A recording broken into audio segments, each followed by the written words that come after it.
So the general idea is that the question that I always ask myself whenever it is that I prepare for a given encounter with the rule set is, what kind of stuff do I need to do before the fight? And like some types of consumables like the invisibility potions and a lot of the various elixirs and whatnot doesn't require concentration, which enables you to very effectively not waste a lot of turns and get everything buffed up before you go. However, with the instance of no consumables and the only concentration spell that you can actually go with is you just have one spell that you can concentrate on. That has to be kind of done in a more tricky manner, which is oftentimes puts me in a situation where I miss some buffs because I do it in the wrong way, or I don't short rest, or whatever that might be. So what I want to get online are all of the abilities that do not require concentration outside of the Githyanki Mage Hand. I think the jump spell from the ring is going to be done. For instance, because that doesn't require concentration. What I'm considering is if I want to, because then I'm going to be casting the Bless from the Mistra staff here, and that's going to be my concentration spell for the opening, because then I get additional to hit chance once I'm able to hit the spiders that hopefully will be jumping up and attacking me, so that I get to attack them back, or well, attacking several, that is. So the pre-buffing is what I'm concerned with right now, and what I'm actually considering is if I want to actually get the protection from poison. I forget if that is a thing. If that is a thing in this encounter. Minimally, Minimally. minimally to my knowledge, because it's only the Yarks who deal poison damage. Yeah. So Let me confirm this. probably that is a waste of energy at this point. So probably whatever I fill out my prepared spells with is not going to matter much. It's not going to be that There's the spider. No, important. the spiders don't even deal poison damage with their bites. Oh, They're just dealing regular piercing damage. yeah. So I am going to be casting the bless spell, the aid spell, I think here, and also because I can actually get that spell back. So let's just quickly see, where did I put Scratch? Scratch is now here. Great. So that means. What are you doing about Scratch? What do you mean? How are you using Scratch? Well, I mean, Scratch is just in the background at the moment. I don't plan on using him specifically for anything really. Scratch doesn't, because I was under the assumption that the help spell could be perhaps deal with paralysis, which of course it can't. It can deal with a variety of other things, because then Scratch could be kind of a fail safe if Minthara does the whole person. But this is not relevant. So Scratch is just going to stay here somewhere and probably just maybe play a role at some point if that becomes relevant and necessary, but otherwise no. But at this point, I'm going to be precasting the stuff that I want for the fight. So I'm doing the turn base, and then I'm going to buff Zephlor, myself, and Eliges with the Mystra staff, and then I will be let's see, equipping. I need to do a stuff, right? Equipping a couple of things before I can go into the fight. Let's just see. It's here.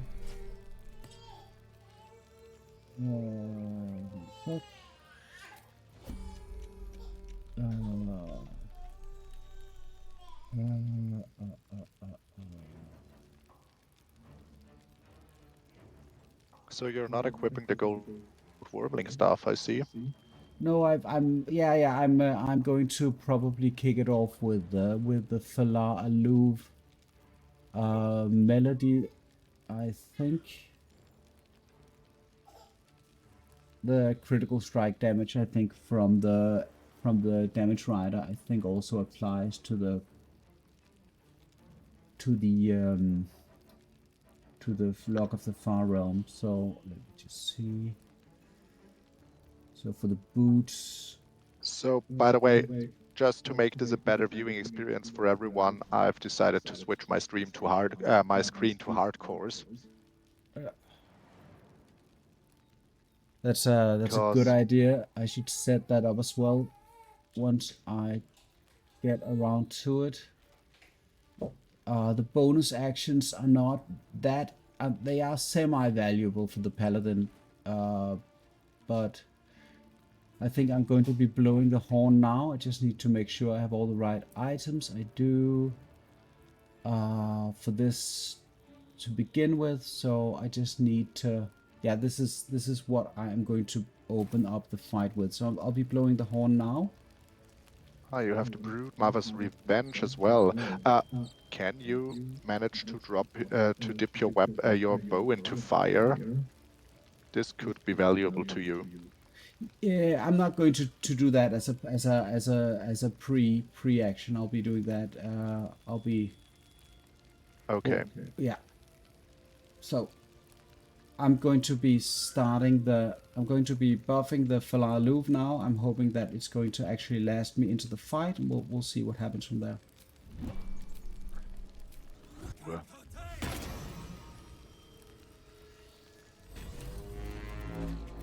Alright, let's see how the opening of the first turn goes. This grove is under my protection. And now the fight is up. I have a 4. I do roll quicker than the Sapper Moke, so I'll just explain what the opening sequence of this means for this fight.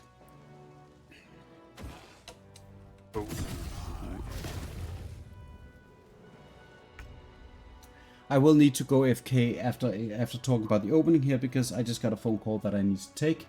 So the first spider jumping up here is a bit of an inevitability. You can't really do anything about that. Arca's going to die in turn 2.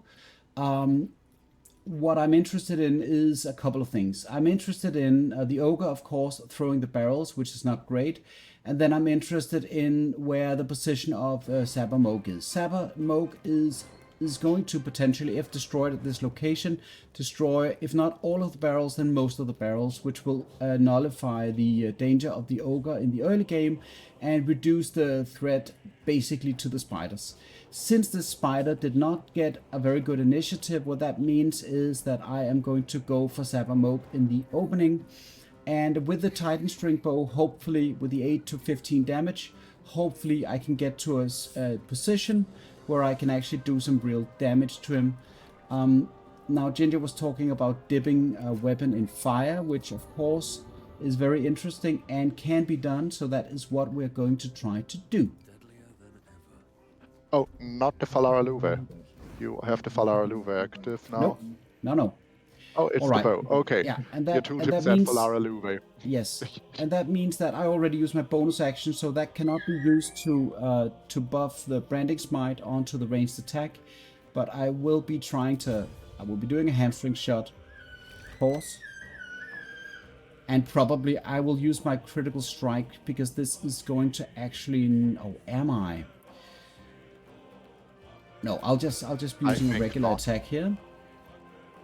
Bringing, let's see how much, 14 damage. So that is actually slightly dangerous. I need to get him to, let's see, 1, 2, 3, 4, 5 to 4 hit points. So I need to do 10 points of damage. Can I do that? You have a flat 7 damage from your modifiers anyways. So this is very likely. Right. You deal a minimum of 9 damage. Yeah. So this is the Sapper Moke exploded. This is the best possible opening for the Druid Grove under any normal circumstances. If you can kill the Sapper and opening all of the barrels, that means the ogre is basically not part of the encounter. In terms of pressure on the gates, you have 2 remaining sappers that can do a great deal of harm, of course, if they get to the gate and destroy that. But outside of that, you basically get a lot of free turns with the spiders, and controlling the battlefield becomes a lot easier. So this was a very, very good first turn. I'm going to pass it over to Ginger now Yes. for the first turn. Don't pass your turn yet. Yes. Don't pass your turn yet. I'm not passing anything. Otherwise, something will be happening at your place. So, for me, I will free my spiders while Hardcore is trying to kill his spiders. So I am looking to initiate here.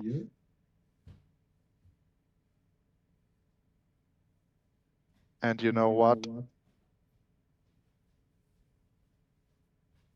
If I can get it, let me just take a surprise round. I believe the Booyag to be one of the more dangerous enemies.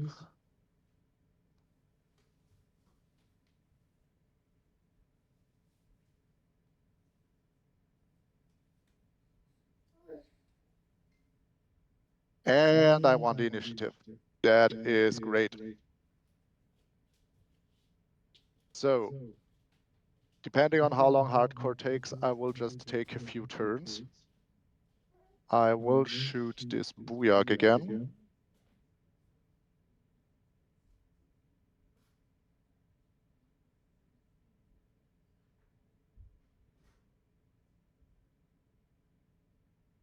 Then maybe get them to join the battle.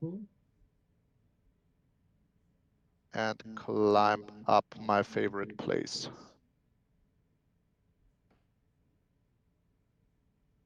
So, will you join? No. Well, I usually like to go up here, and since I'm a high strength character, I can easily throw the characters, and that spot behind here is very safe, and usually they can't hit you from below. So that's a trick to do to clear out the main room of the goblin camp.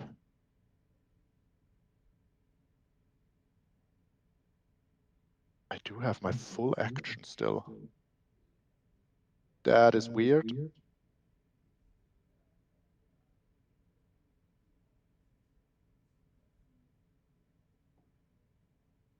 So he's Armor of Agathis-ing, which he usually does. And now Crawler gets hostile. Okay.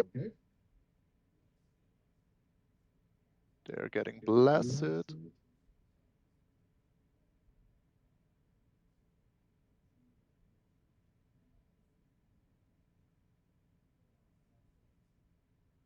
Oh, Tracker Azek is getting up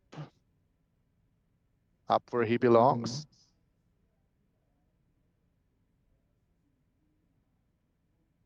And of course, Gribbo is wanting to get into the fun.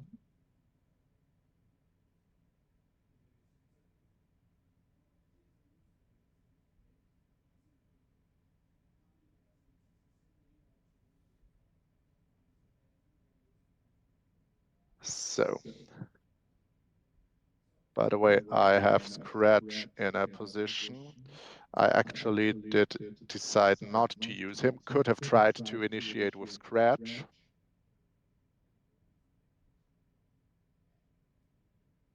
But for the sake of fairness, no. So, Gribbo is a guaranteed one shot, and Tracker Azek is a guaranteed one shot. And if I miss either of those two, I can easily get like Luck of the Far Realms too. I can shove them. I wanted to save. And he's gonna die. So Warlock Grease is about to get to me.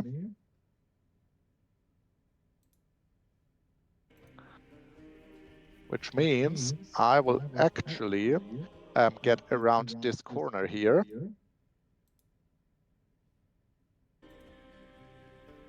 And first dip my bow into fire, because my bow is not guaranteed to kill those goblins, but now it is. So if I just go a little bit around the corner here, Warlock Grease is more likely to go around here and try to Eldritch Blast me.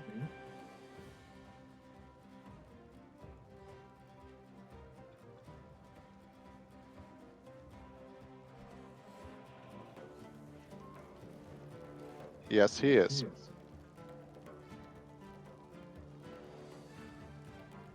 And since he has low strength, well, let's backlash him. And he hexed my strength, which is actually rather annoying. But I'm about to deal with him pretty fast anyways.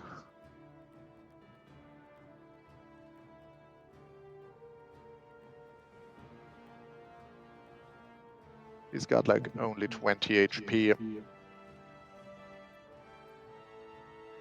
I'll bonk him and then he's dead.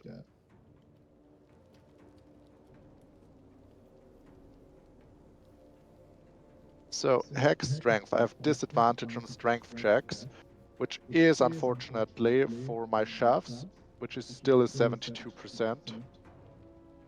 But I can also melee attack him with 95, take 5 retaliation damage, but this is no problem at all. And maybe even break his concentration, which is the thing I'm gonna do.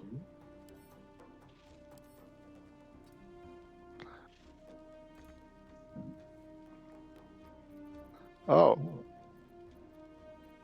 He got his concentration. Well, no strength anymore. So now I have two options. I can and will just run away.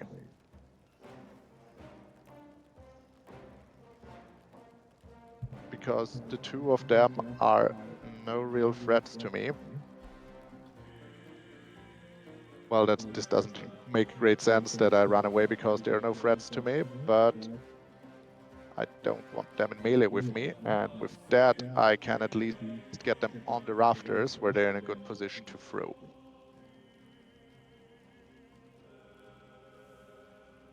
And Sacred Flame is the cantrip that always misses. You see,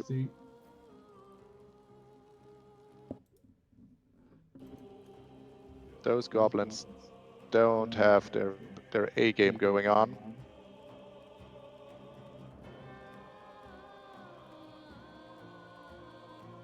So let me jump. Ah, I see that hardcore is available again.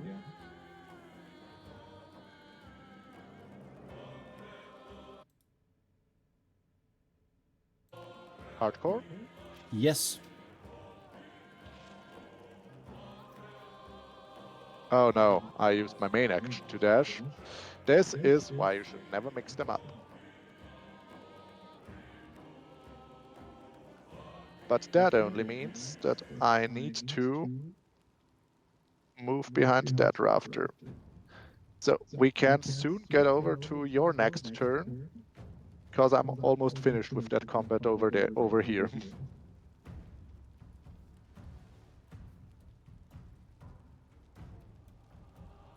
So the goblins will dash now, and because he's blocking that rafter,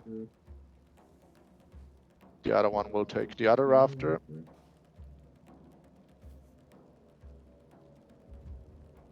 Shall I finish, or do you want to do your next turn? It's fine. Just finish the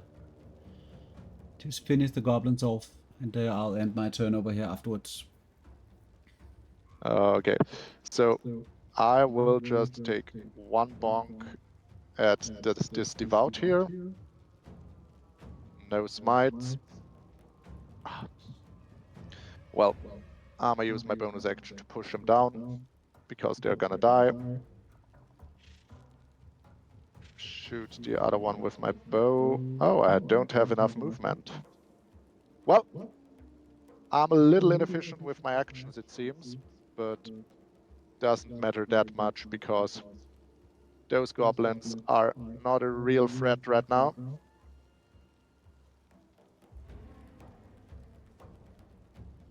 Sacred Flame deals 1 damage. I mean, they have a wisdom modifier of 14.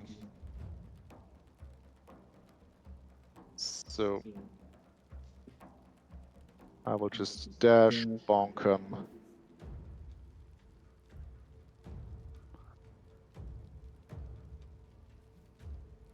And actually bonk him again. Missed them. Not enough damage. I'm just preparing to not get in a position where they can shove me off the rafters, because this could be dangerous. And they even cure wounds themselves so that I could backlash them. So my first phase for the battle is over. I am ready to free the spiders. But Hardcore over there still needs to kill his spiders. So let's see what he's gonna do. Let's see what's going to happen. First off, I mean, there is that bit of weird thing with this encounter, that there are a couple of I wouldn't call them hero NPCs, but perhaps maybe significant NPCs. Of course, the Ogre Brute is a significant NPC right now. He's been disabled because the barrels are gone. Sabamoke is a very significant, as I showed in the first round, very significant NPC. But outside of that, of course, Minthara is significant. Then there is another goblin, and if memory serves me right, it's the goblin placed right here, which I believe is a Booyak, who has both a Misty Step scroll, if I remember correctly, and a whole person scroll. So I've seen people being held by this particular goblin. So what I'm interested in seeing is if this is what I think it is, if this guy is gonna jump in and do nasty business.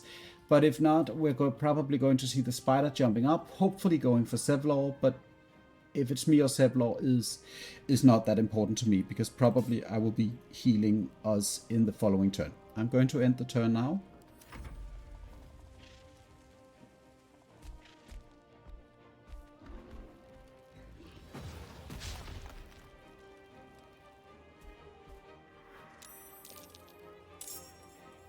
Yeah. I am a little bit lagging behind, so reloading. Oh, yeah, Minthara's doing her usual thing of blessing. And Zevlor, of course, taking a lot of damage. Yeah. Fortunately, they all have the low ground disadvantage. Oh, disadvantage -2.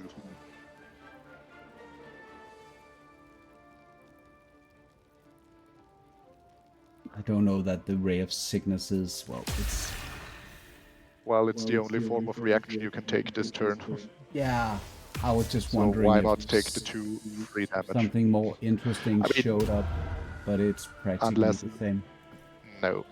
I mean, yes, the hacks, but... What the heck? Oh well. Yes, because because they ran away from your singing sword. So, no. Unfortunate.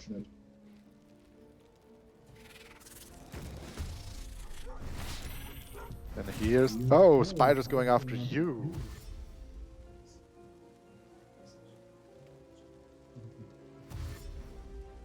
And did a little bit of damage. Yeah, there he is. There is the Misty Step. Sorry, the whole person. Yeah. So yeah, so that's the thing, right? That little bad boy there. So Booyak Benta is very unique in that he's going to do that Misty Step following up with the whole person. And it seems like he has, in my experience, some kind of preference for trying to grab Asherak. and hold him. That's my experience. Either him or Eligius. And you look at Asherak's stats. Maybe he has low wisdom. It's 10 wisdom here on Eligius is a 14 wisdom. So I think you might be right that it is probably a preference. I also have 10 wisdom, so why not? It seems like Sevlor was kind of left in a situation where he wasn't targeted by the sword spider, but the sword spider targeted James from Team Rocket. So yeah, so that is what that is. Probably the dog is going to go over here and help with the spider. This is actually a pretty good situation because I prefer to have my hit points lowered slightly as well as Sevlor's, because that will make my healing spells more effective. Yeah. Ooh. Do you even have the Amulet of Healing Word? I didn't see it. No, I didn't equip that for a very specific reason. Okay. Yeah. Ooh, and now, yes! Sevlor did a big hit. So, what are you doing? How much health does the spider have left? So what's going to happen now is I'm going to be casting the bonus action healing here to activate the various abilities. One sec. To activate the various abilities and make my turn a lot more effective, and also helping Sevlor a little bit. I probably also want to see if I can't shield Abjurak using the healing radiance. So let's just, I can't seem to... this is a bad pathing. No. I can do this, and then we're good. Ooh. Yeah. That is perfect. Yes. Now, and the healing radiance is now up, and also I am dipped in poison as well. So a variety healing radiance is so much healing. Yeah. So I just need to hit. That's the thing here. So I don't know if I need to use the bleed ability or if I should just do a regular attack here. Probably a regular attack is the thing. I mean, if it survives, you can still smite. Ooh, that was perfect. Just dies. So, and I can actually have a second attack. Don't forget that. Yes. So I'm considering that I might want to try to see if I can punish one of these guys down here. The Titan String Bow currently has extra poison damage added to it. Probably it overrides the fire. It overrides the fire, but it's still better. It's not going to be enough, so it's probably not going to make any real sense. Going to Eligius to see if we can get the second healing radiance thing to help her is going to make sense, I think. I could shoot, not strong enough. We're going to do the rush attack here. Yes. Do it. And I can also add a Divine Smite. And so the question is, if I add a Divine Smite, average is going to be 9-ish. That's not going to be enough, but a level 2 Divine Smite might also not be enough. So probably just a rank 1 here. You're not risking it? Ooh. No, I'm not risking it. The level 2 spell slot is too expensive, I think.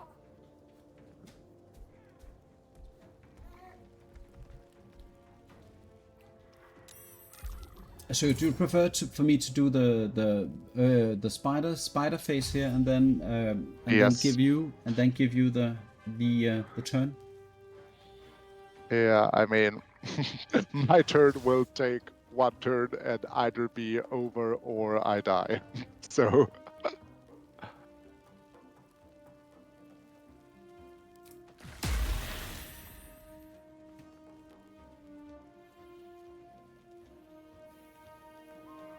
So, let's do them. The healing radiance with the different gear pieces that synergizes with healing is just insane. Like one bonus action effectively giving 2 turns of healing, of course, but also 3 turns of Bless from the Hellrider's Pride, and also the poison damage in my case for from the amulet from Korka is very, very strong. Like three turns of it's effectively 4 turns, right? So 4 turns of extra damage is insane. Oh, Yeah, like spiders are dead. On paper, this is a very, very very strong.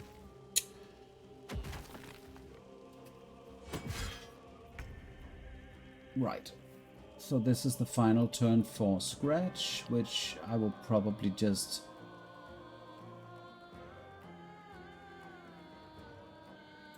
I want to keep him relatively as much as possible alive. Yeah, Scratch is a very decent target to soak hits for them as well. No, Zevlor! Yeah, why are you moving to the edge so everyone can hit you? Yeah, keeping Zevlor alive is one for the ages. Yeah. Yeah. Alright, so passing the turn to you, I guess? I guess so, because, I mean, I'ma do what could be considered the coward's way, actually. Ooh, we did not get the drop. We did not knock for drop, actually. So we need to use nothing, but then we have, yes. But then it also says it in Twitch that we're doing together. So I am going to my game. While hardcore has to deal with everything, has a lot of healing.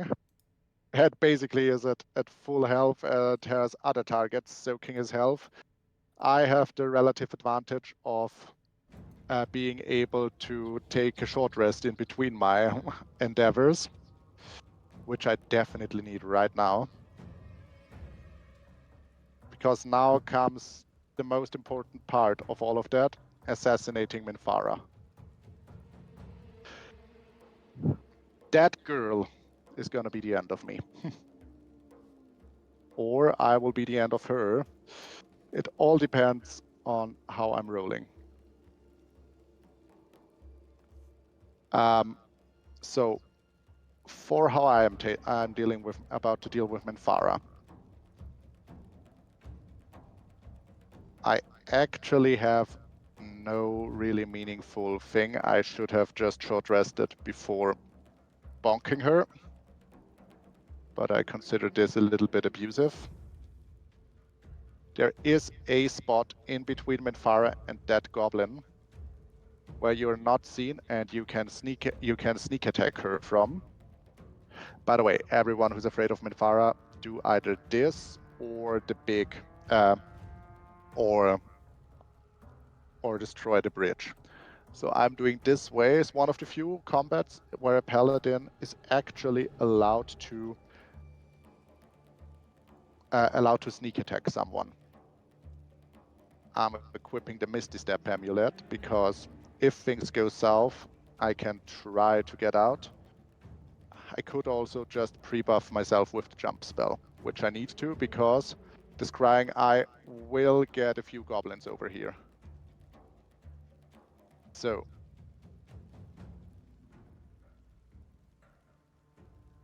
this is how I'm gonna start. I'm a pre-buff jump.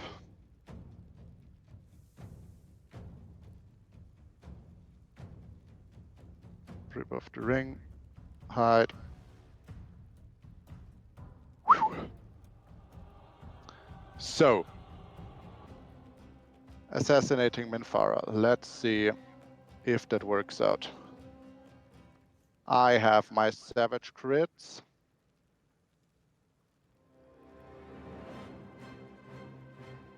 And I'm just doing a double smite with Luck of the Far Realms. I don't care. It's cheap, but Minthara is also cheap.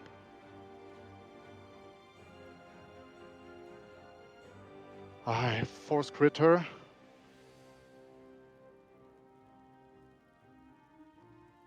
Oh god! She died. She died. 35 radiant damage.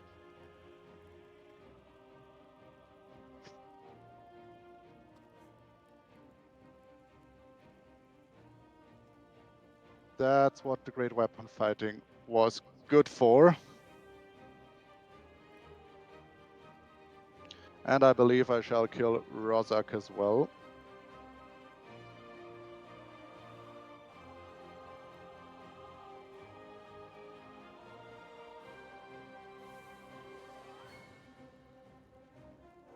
Wait, he doesn't care? He really doesn't care that I just killed Farah? That is stupid. Hardcore, do you see that? You're muted if you're saying something. Sorry, what happened? I didn't see the bit because I had to, yeah. I one-shot Minfara and Rozek didn't even enter battle with me. Yeah. That's Baldur's Gate for you. That's Baldur's Gate. I even attacked and missed him. I'ma just attack him again. Just to get him into the fight. Right. So am I right to assume that since What? Oh, it's that kind of situation. It's that situation there. It's funny that way that, you know, it's a little bit like the Goblin Camp is coded in one or two ways. Either somebody bangs the drum, everybody's hostile. Or you talk to Minthara, send her away, you kill her, everybody becomes hostile. Or you kill Roraxlin, everybody becomes hostile. But when you don't fulfill those criteria, it's a shit show. That's my experience with Baldur's Gate. It's like there are so many situations where the game is just not coded to handle the whole thing properly. God. You know what? Can I throw him into the abyss?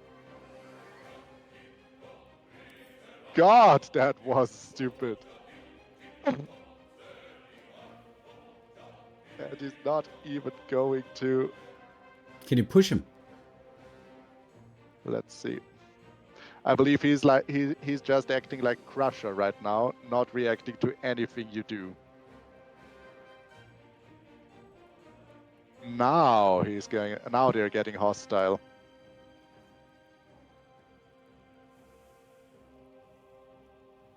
Okay. So now I'm getting a few goblins on my ass. I need to go quick toilet break. You do that bit and then I'll continue afterwards, yeah. Right? Yes.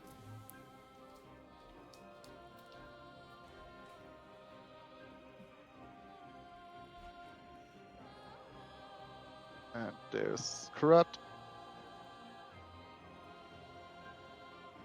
How far is he away? 16 meters.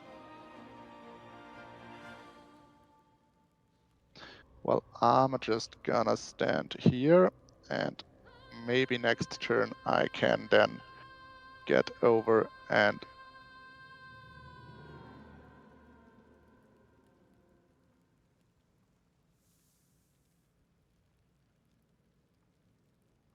Why does he throw a stone on me?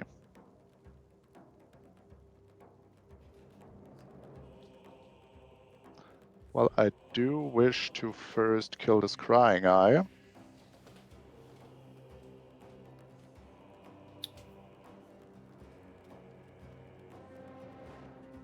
Don't get pushed, Ginger. Oh, wait. Yes, I want to kill this Crying Eye to not have any chain pulling on. Yes. And then not get pushed. Good job.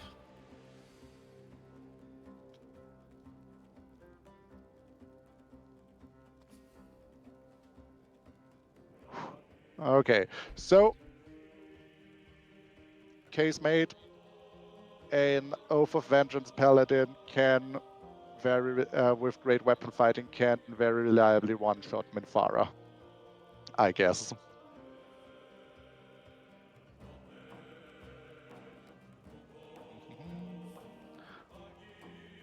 Oh. So if I move like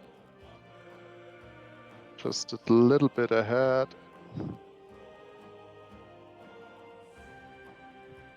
Good.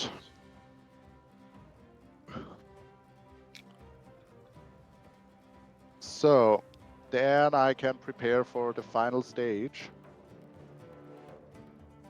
which is getting the spiders in. I will do that right now. Oh, what? You know what? Let's just do this before your final phase, and then we can see how we deal with things. Agreed? Yes, that's fine. Oh! I did an oopsie also. Well, Roa Moonglow is still there. I sold the Sylvanas idol to Roa Moonglow on accident, but I want it for the animal handling check because I don't have speak with animals. Because you like to throw away money, Ginger. Is that the reason?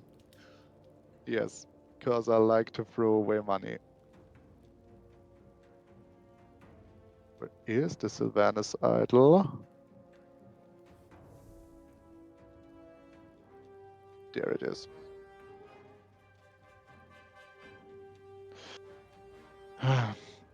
That's what I get from impulsively selling everything. That is the most expensive animal handling check I've ever seen. Why don't you just deal with it with inspiration points? It's not that. I have It's like one. Okay.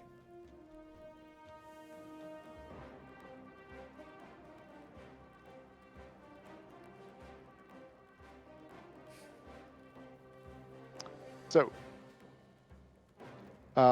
you know what? Let me not deal with this, not get the spiders involved yet. And let's change to you. Okay. I'm throwing away my money. So, hardcore. Yep. What is your battle going like? Well, we had the turn end when both spiders were killed. And I have Elegies, I have Asherak, I have Zevlor, and I have the dog still up and available to me. And now it's my action, and I need to kind of see if I can't really do some damage here. Since the situation is so favorable, I could just explode the barrels here, or sorry, the zappers here to just kill everybody. But I think they'll do that themselves, honestly. And so, Yes. yeah, so what would be the best would be the ability to blow up the barrel right here, which I cannot do currently, but maybe blowing up this guy is going to blow up the barrel as well. Yeah, you have fire nearby. You have a fire source nearby. I do, but that's going to remove the poison. So probably destroying this guy is going to be the same, right? Only that you can miss. Yes. Because you basically have to hit him twice. Yep. I think that's a pretty safe bet. I can even maybe push him a little bit back. Ooh, that's...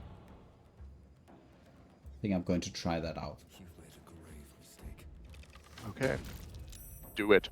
Do it now. Did not work. It's safe. We'll shoot again, see what happens. The gate did open. Both of the barrels did explode, causing a lot of damage to various things, which is a great thing because now hopefully Minthara is going to do a Misty Step and lay on hands on the bugbear.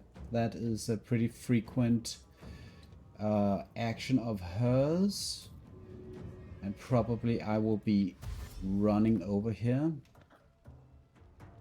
These boots have seen everything. Over here to maybe save Zevlor. Yes, I get it.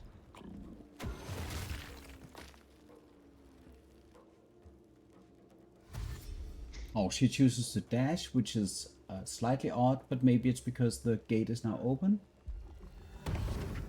Okay. And at this point, she's in a dangerous position. She can choose to misty step and hold person in the following turn, which is not something that I hope for. On the other hand, the position right now of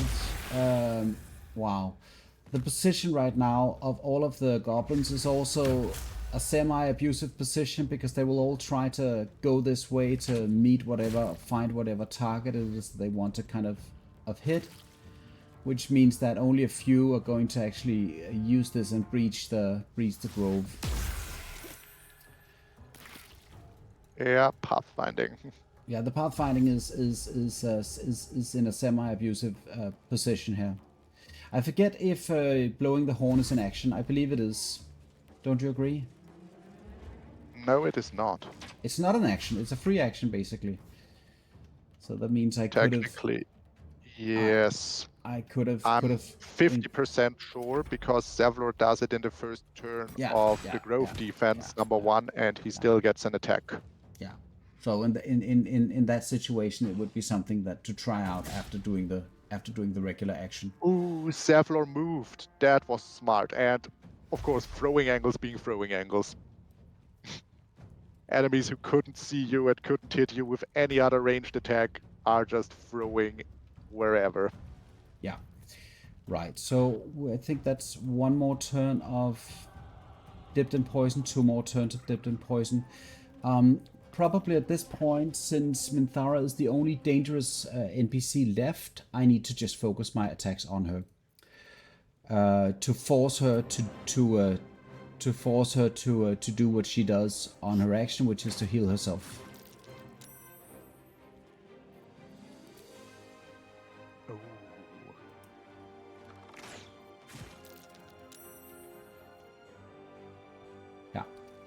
It is what it is at this point.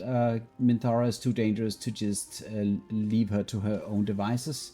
I don't think she's going to miss the step and attack me at this point. Famous last words.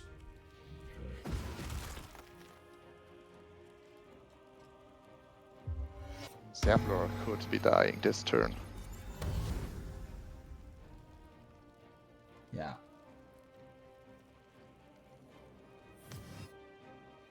But yeah, healing him would. It's a very expensive action, and now there is grease covering him, so now it's probably not going to happen. No, lay on hands being. Yeah. By the way, I think lay on hands being an action is one of the stupidest decisions of all. I mean, yes, it is a reliable heal spell, but no, just no. It feels bad when you're a martial class using your entire turn to do that. So let's see how your turn goes, and I believe then we could do a combined onslaught with multiple goblins on our streams. Oh, he jumps. Zevlor, what are you doing? No. Oh. Well, he's still in a position where he can be hit, but why the hell is Asherak over there?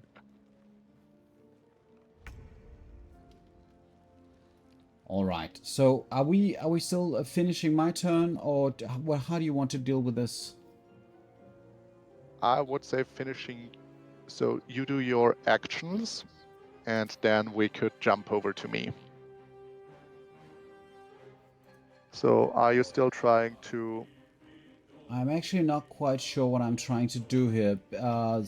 Minthara right now is in a situation where I can kind of push her but can't kill her. She has another lay on hands that she can use, so that's going to keep the status quo. However, Zevlor is going to die if I don't lay on hands him, and I'm actually considering that I do want to lay on hands him actually. Yes, because that's going lay on hands is. It's going to buy me a full round of a full turn here. If I do this. Yes, do it. Just going to give him the Blade Ward. And...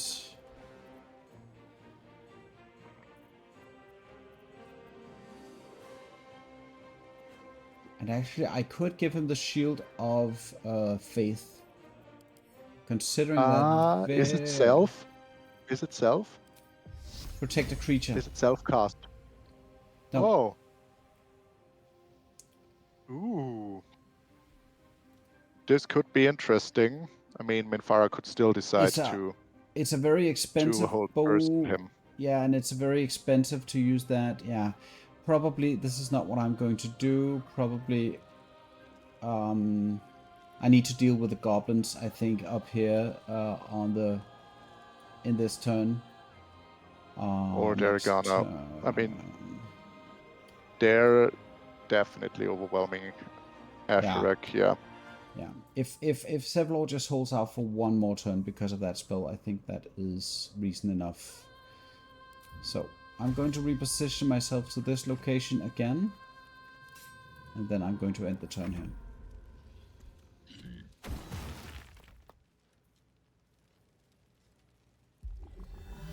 Oh no. You just healed him. And there was the Leon Hands. Not stepping. No. Ah, perfect. Well, but that also means that now she still has, as far as I believe, one lay on hands charge left. Yeah, one small lay on hands charge she has. Yeah. So she could be prioritizing doing that again, but regardless. If only Sevlor was interested in trying to fend off the goblins already up on the barricade, that would be a very good thing for me. Yes, because I mean he has a sword. Asherek only has his longbow and doesn't switch to a sword. Yeah, and he's still in the game. All right, do you want to kind of proceed with your own bit here, or do you want me to finish the defense? I believe I want to proceed with my own thing for at least what the spiders are gonna do. So let's switch over to me.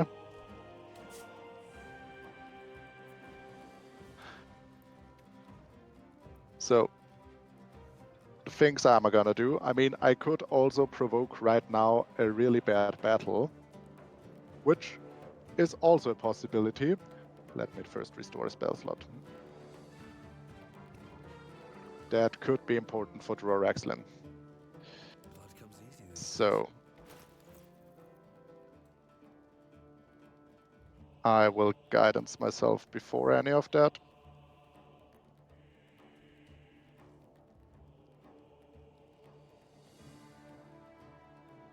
And get the spiders. I've made the experience that if the spiders leave that before you talk to them, they become hostile anyways, even if they talk to you. So you have to get inside. Animal handling, clap your hands together, mimicking their movements. Head, animal handling proficiency. Let's do it. It was necessary to get the idol. Perfect.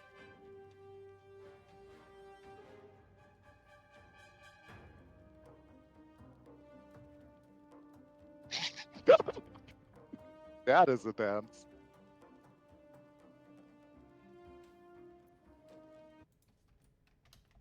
Usher her towards the door.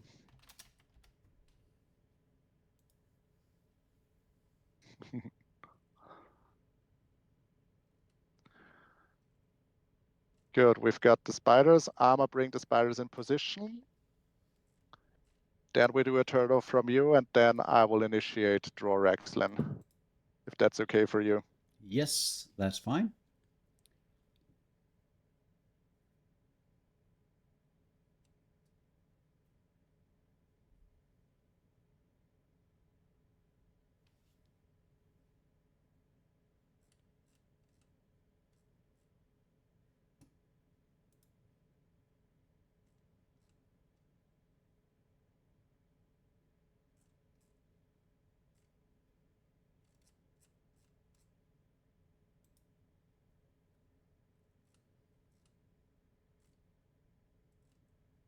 So I am not gonna go on the rafters because then Warrior Bass, because then it could be that Droraxlin and his entire crew are getting pulled.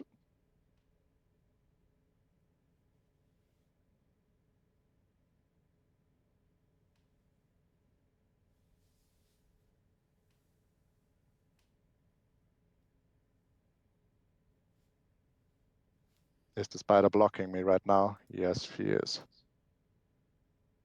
Well.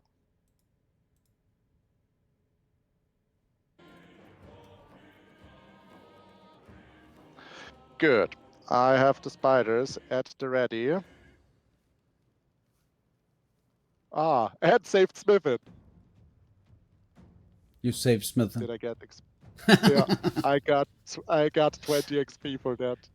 That's funny. That's funny that bringing the spiders in actually is a way to save Smithin. That's a very interesting byproduct of that. I don't know if Larian had that thought out, but that's very funny. Yes. So, preparing for the finale of what I'm about to do. And then we're gonna head to you, hardcore. Yep.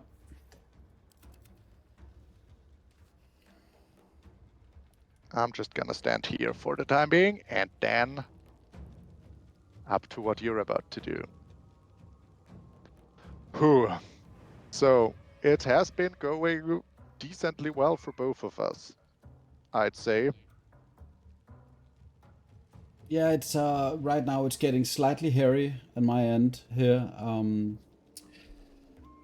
So yeah, I don't quite know exactly how to deal with this. I don't know, if or when the Misty Step plus a whole person is going to land. I do foresee that to be like a real potential problem, and I don't quite know how to deal with it. I still have a lot of enemies on the crevice here. I have goblins, a couple of goblins down in the open. I have tons of enemies down here, and I have 4 enemies already inside of up on the ramparts. A lot of which deal a lot of damage. So that's a bad thing. Also, Scratch is I'm not quite sure where he can actually do the most good at this point. Probably what I want to do actually is try to move the fight. I don't think I want to do the rest of the fight here. I think the potential of the whole person is too dangerous. So I feel like a little bit like she will Misty Step up here, and she has like she can potentially whole person in this range. So I need to do something like getting all the way over here and just moving the whole battle or something. So let me Don't just forget that at some point it could become a strategy to equip the Fleet Fingers. Yeah, the Fleet Fingers are a real possibility. Like, there are several possibilities. As long as I know I have a turn to prepare, that's fine. But the problem is that she still has her whole person spell. That's the thing that will kill me in this encounter if I die. Okay. And in that regard, I probably want to kind of keep the dog. She still does have advantage on that saving throw there.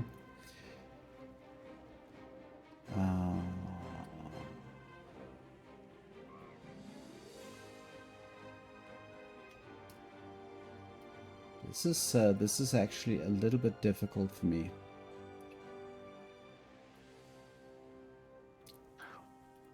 How do I It always gets difficult when they're coming from two sides.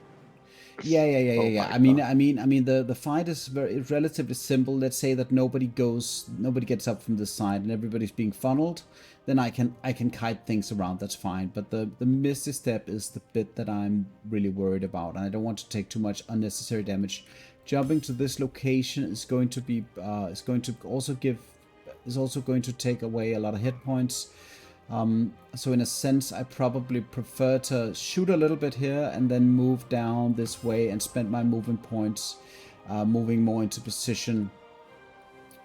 But that also means... Let's hope that they'll gobble up between the barrels, so yeah, you can blow up the barrels. Something like that. I can't really calculate the movement potential of Minthara. No, that misty step is everything. Is just that is just the surprise. If I'm really lucky, she uses her whole person spell on. She misty steps and whole person's Sevlor in her turn. Right. If I'm really, that would be extremely lucky, because then I could deal with the other guys afterwards. But I am going to be using my bow for this.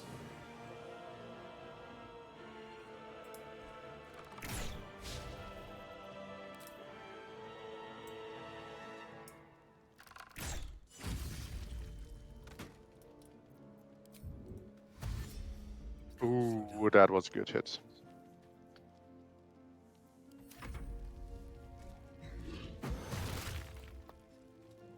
That's Blade Ward. Okay, let's see. Soul Branding. So she's still... And there was the other Lay on Hands. So that means she has no good actions at this point. But unfortunately... So she will hold first. Yeah, but the problem is Sevlor will die before that happens. The Blade Ward is running out with the 3 HP and me out of the way. That's going to be... At this point, it's going to be a bit random. I think... I'm really worried that the whole person is going to get me. The only way to make sure that this doesn't happen is to stay in combat and go and try to get the rest of the grove involved, which I will do, because the whole person is too dangerous. It is just it's too big of a risk. Yeah. It just is. So I am going to do a retreat, a tactical retreat for this. Well, let's do it until your turn starts, I would say. And now I'm already splitting them up here. Which is actually a good thing, because keeping these guys in combat is going to enable all of the raid. If I outrange one of the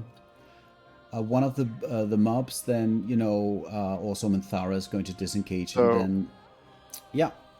Yeah, since it is looking that dicey for you, shall I level the playing field and initiate Raxton via dialogue? I mean, your combat is going to be relatively shorter, because either you kill him very quickly or it's going to be very painful for you.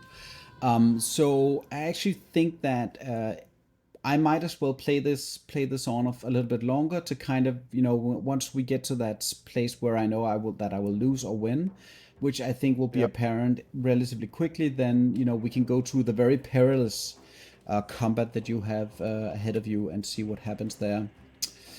Yeah, it's just if I surprise initiate, or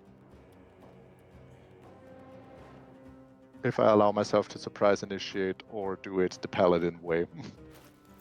Yeah, I think I might be in that situation where I want to switch to my Fleet Fingers now, actually, and then simply click heals and then do a jump. Probably. Don't waste a step.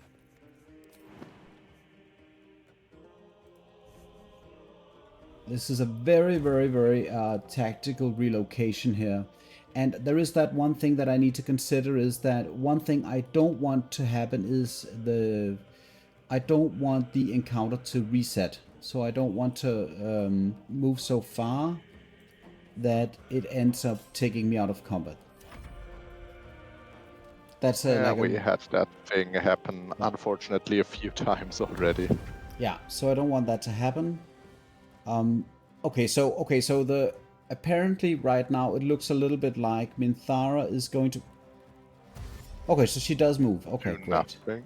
Oh, Oh, she does move. she Okay. does move, yeah. So because that would be a problem if I had this group of static mobs just holding up out here. Now they are actually going to go and try to get into the grove, which means that we are going to have a bloodbath. Another interesting thing that the Oath of the Ancients Paladin has going for it is the Moonbeam ability that could, in principle, be a very strong way to deal with some of the enemies from afar.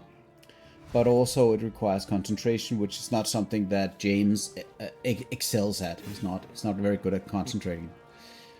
So that's a bad thing. He killed Zavlor. Yeah. And so now let's see, the dog is alive, but I don't want the dog to die for many, many, many reasons. So I am going to keep the dog. Hopefully this is... I'm just being very careful here not to break that. Yeah, I wanted this guy to dash. That was the most important thing here.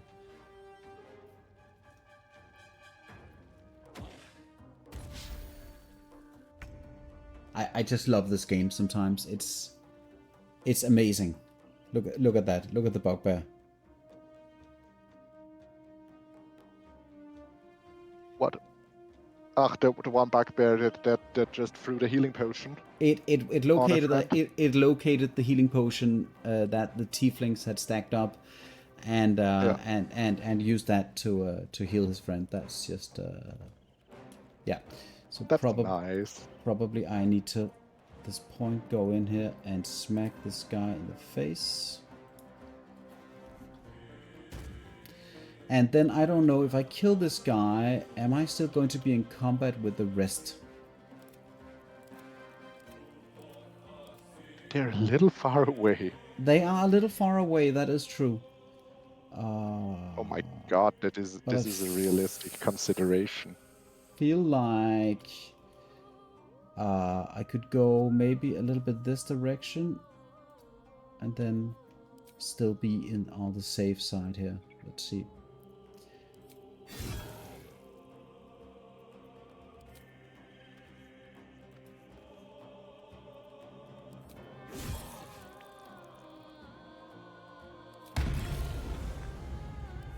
It seems like I'm in the clear here. Good. Now everyone's coming. Indeed.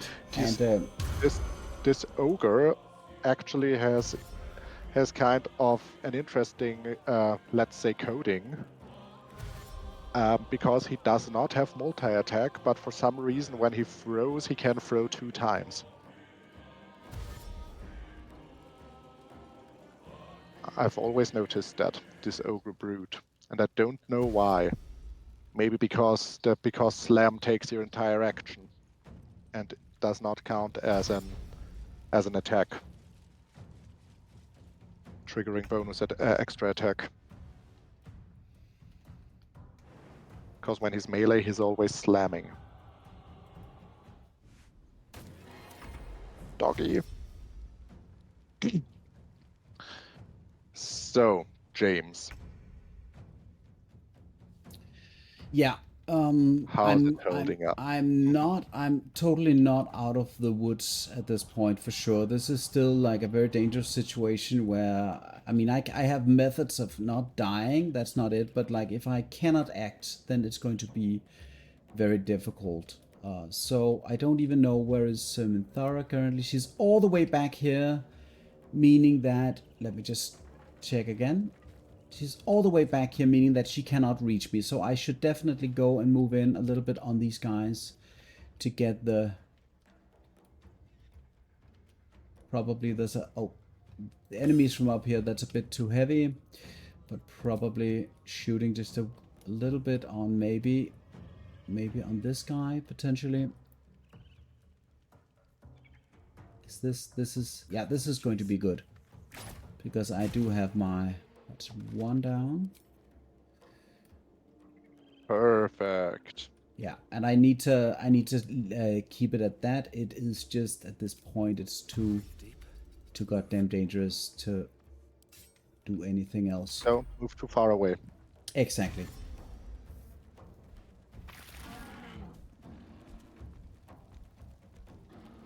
Ogre did not want to move through fire last turn, but now he decided it's worth it. Thank you, Don't critique. know why. The whole idea of like you can't be too close because Minthara will kill you, but you can't be too far away because then the encounter is going to disengage, and that's going to put you in that situation where you, well, first of all, she regains her spell slots, so that's already like a very big problem. But so in many ways, it's a really bad situation. Let's just see real quick. Where are the enemies? The bugbears up here. Ogre Brood. Minthara all the way out there still. Zerga here. But if Minthara never chooses to move in, then I'm going to be also going to be in a really awful situation. So I need to not move the fight too far away from the ramparts. And at some point, she'll be in that situation. If she's the only one left and not spending her spell slots, she is going to have that whole person spell on me, right? So how do I kind of make up for that? How do I deal with that? That's going to be very weird in a kind of, situation that I can't really figure that out. So I'm going to pass the turn.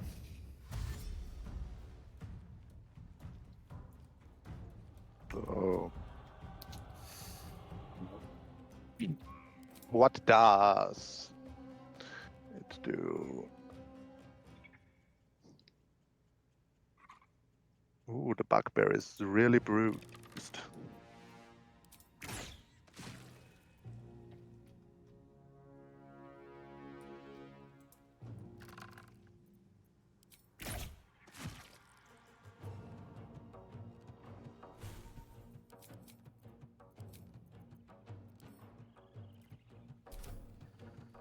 Okay. Moving a little bit away here. I am a little bit worried that Minthara's not going to move, I have to say. That does worry me quite a bit. Let's see. Oh, she's not? She's... Okay. And she missed the steps. That is good. That's very, very good, because that means that she still has the mobility and she's within range, but also she cannot do the misstep plus whole person. That was the thing that I was particularly worried about. Oh, so that means 27 meters. 27 meters. 27 meters. Is that the soul branding plus the... No, soul branding is plus 3 meters. 30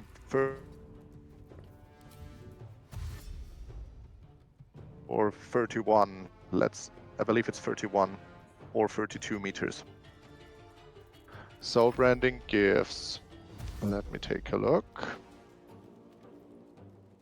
How much bonus movement speed?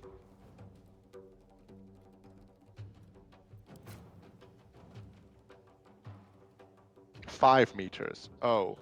So it's 14 plus 18, 32 meters. So she can move 30 meters with the soul branding. Is what you're saying? No. She can move 14 meters, but hold person has an 18-meter range. So 14 meters and 18. So 14 plus 18. Yeah. That's a 32. That's what you're saying, right? So she cannot hit me currently, but I still don't want to do the fight right here, and I don't want all of these goblins to be able to hit me. So probably moving to this location would be okay. Yes, and I can also jump. Be aware of high ground. Principle, I could jump, but I don't know that I need to right now. I'm going to end the turn.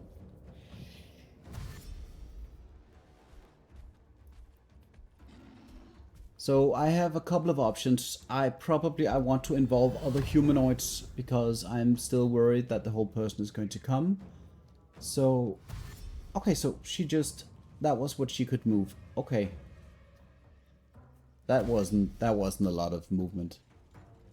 Did she even dash? I don't think that she did, so probably that is a lot of part of the reason.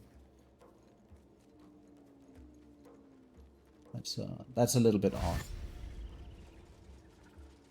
And since I don't do it seems any, like, yeah, so yeah, it seems that her coding is complicated in that bit. yeah. This is not. She's not. Well, it's all of the in her behavior in all of the growth defenses, in my opinion, a little bit is a little bit weird.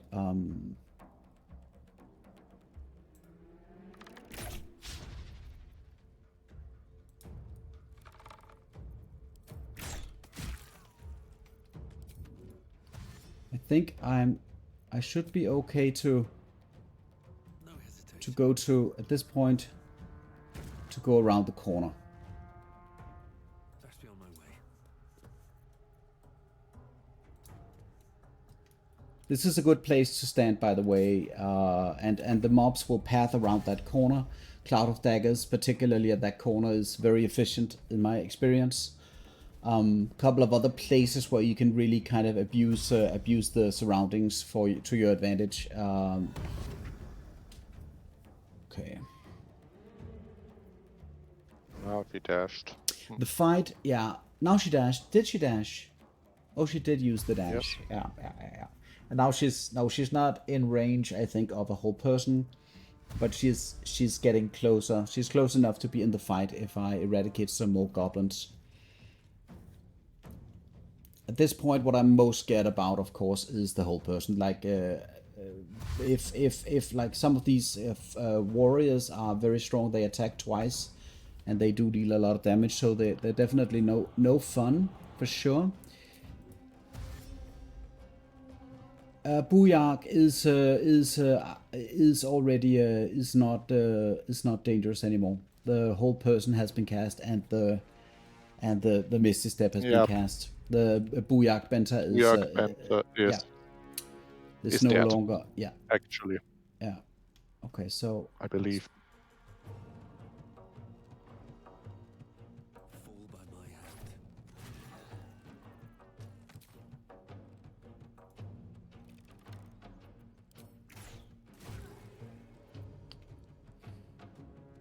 So at this point, do I want the Shield of Faith active? Not really, right? Because I don't want a lot of heat on me. The question is, Ginger, do you think or do you not think Another step forward. that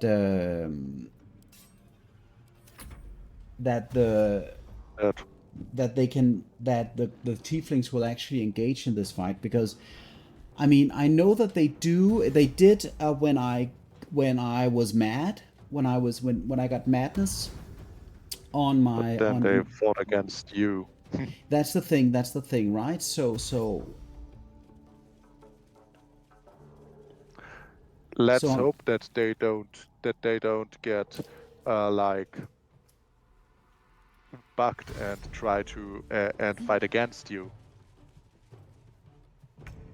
Yeah, so right now getting a comment from Critique that they actually will get involved, that they're not very helpful, but like they are going to be very helpful, Critique, because my major problem is that that as far as I know, Minthara still has her one-shot action available to her, and that is of course what I am primarily concerned about. She has a spell slot that she can use to hold person me, which I think is going to be the death of me. Alright, let's go ahead and do this.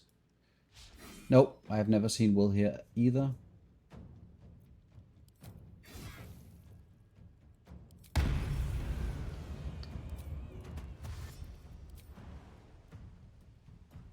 Am I going to be jumping to this location? On my way. You take no damage. You have to subtract 3 damage when you take jumping damage. Yeah. Because Right. heavy armor master. Yeah. So what is the range now? This is... Why? Oh, the torch took 10 damage. Backpack was crushed by James. James I'm- crushed this backpack. You know, all I need is a way to not die from Minthara at this point. So they still are not involved. Not the backpack! Yeah. Yeah. Yeah. Oh, Benta is still alive. I thought she Yeah. died already. Yeah, but the But spells. she used Yeah. both her spells. Yeah. All right. All right. So this is getting a little bit weird. It doesn't look like they're getting involved in the fight here.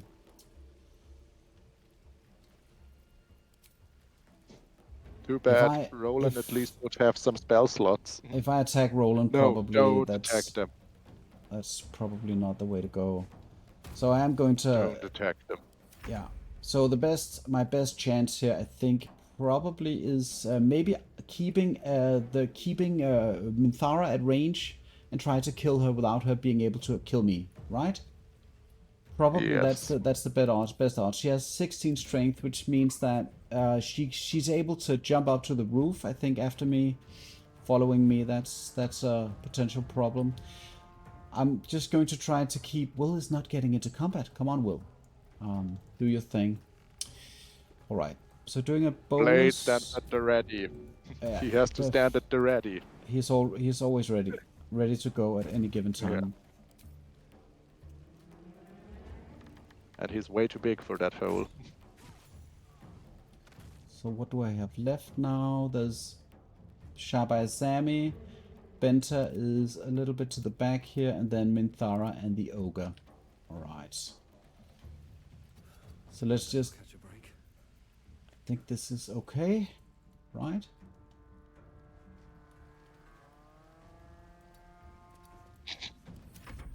Why is Will not getting into that combat? He doesn't look like he's scared, so he should, in principle, get into combat. This is one of those bits in this game where no. you understand. You kind of understand why the mobs are doing what they're doing, but like from a role play perspective, it's just extremely odd. Like one thing is that you save spot creatures and they're unable to move to you. That's one thing. Everybody can understand that bit of the game coding and why that is, but like well, critique. Imagine what would happen if they aggroed from crushing the backpack. Fortunately, that backpack was a thing that you're allowed to loot. Ooh, yeah. So I don't know if she's going that to was jump. an important kill. That's the question. Is she going Oh to my jump? god, is she going to suicide jump? So I think at this point, probably what I want to do is, let's see, how many meters do I have? I have 9 meters. The jump is free, of course. Can I get to this location? Too high. So do I want to... Question is... No, I think she's well within range. I think I can go here.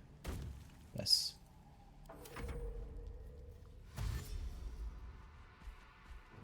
And now Will despawn, is that... Or am I just... I'm too far away to see him. That's the thing here. So she dashes and she... I believe she is going to get her day in court, Ginger. I am worried that she is going to get that... Was that the second spell slot that she spent there? Yes, I mean she's a level 6 paladin. Level 6 paladins don't have...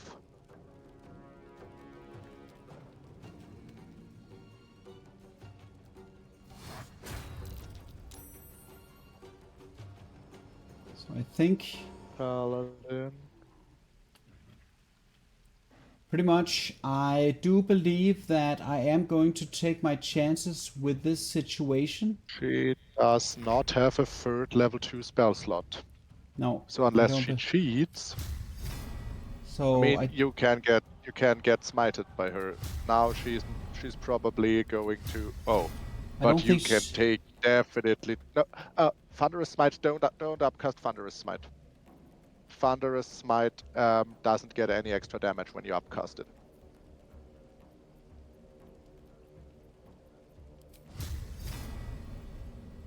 But like the bonus action with the dash and the jump might be too strong to actually use the bonus action here. Taking an attack of opportunity is not really going to be that big of a problem. The question is, do I want to try to attack her and escape this way, or do I want to attack her and move all the way back here and attempt some shenanigans there? If I go up here, Booyah Benta as well as the Ogre will get an attack on me, which can cause like 20 something damage, which is not very favorable. Also, Minthara can also get an extra attack on me. I probably want to open up to see if I can even hit her, right? Let's see. Yeah. Ooh.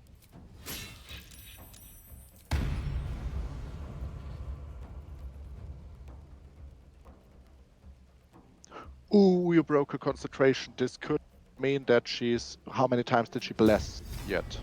I don't think she has any smites left, if I remember correctly. I think I'm just going to make a basic attack here. She blessed twice. I think... And... she is dead. Oh! So that was good. Great. So I think I probably survived this one, and then I'm just going to face off Benta.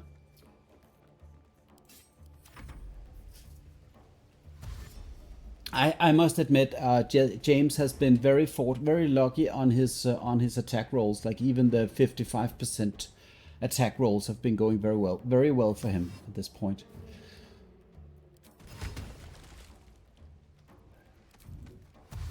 She still has a grease up. Oh, Yeah. that grease killed her. Right. So now just have the one spell slot left. Which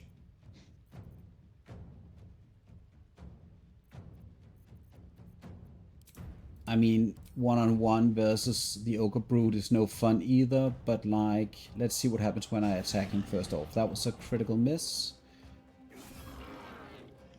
And then, I don't know, do I just want to, about being lucky with hitting your attacks. Yeah, shit happens, but like, do I want to spend that smite there? The way that I see it, like, if I don't spend it, I won't be able to kill him this turn, no matter what. And then if I also have the Misty Steps, so that is correct. But do I have the bonus action? I do have the bonus action. So yeah, probably spending the one Misty Step is a good idea at this point. Thank you very much for that bit of notion. That's actually true. Then at least I won't be dealing with the crush. He's going to go for the dog. That wasn't okay. That wasn't very convincing. Yeah, he seems to be going for throwing things because he has 2 attacks with that. But why did? That's the weird AI of the ogre I was talking about. Right. So what happened was that the ogre decided to throw a training sword. So the training sword dealt 1 point of damage because that's what the training sword does. So the 1 point of damage times 2. Yeah, and then there was a bit of crushing damage from the weight of the training sword there. So that's that was the priority of the ogre at that point. I believe you're safe. I think that Jesse and James probably are going to be fighting, living to see another day at this point. Well, Team Rocket not blasting off again. Nice to see. Oh, you can't even hit him. Unfortunate. Well, let's see if strange throwing angles are gonna happen.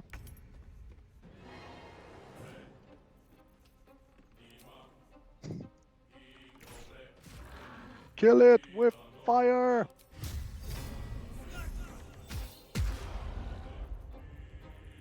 Ooh. And oh.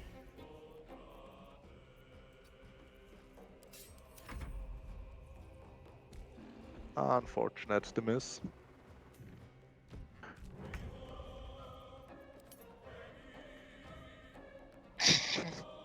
Just dealing 0 damage. So he's really optimizing with the training swords. I'm not going to complain at this point. So I'm just going to. Heroism was a concentration spell, but unfortunately the Branding Smite is also a concentration spell. So using the Heroism from the warboard was overridden with the Branding Smite when I decided to try that out. It didn't hit, so I didn't use my spell slot, but it still overrode the concentration. So that's why that happened that way. I'm going to jump in his face next turn.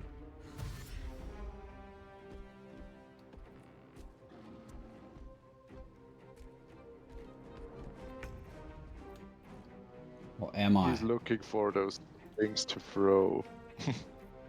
Probably. This is too expensive. I don't want to do this. Shouldn't have made me your enemy. Just shoot him. Shoot him in it his is- ugly face. There we go. And finish it like a paladin with a smite. That was a bit of a coward ending there, but James is probably also a bit of a coward There's a when parasite in that corpse, all brimming things. with potent magic. You're saying you are a coward, and now I am. And now And you're now going I to am be about to think, to be a coward. and now Okay. I'm going to be a coward and do a sneak, probably do a sneak attack opening. So Yes. I'm looking forward to it. I'm just going to follow your stream then. well, thing is, there was that just to level the playing field if I should initiate via dialogue. Or at least, I don't know, do the check at Rorexlin and let that decide if I get the sneak.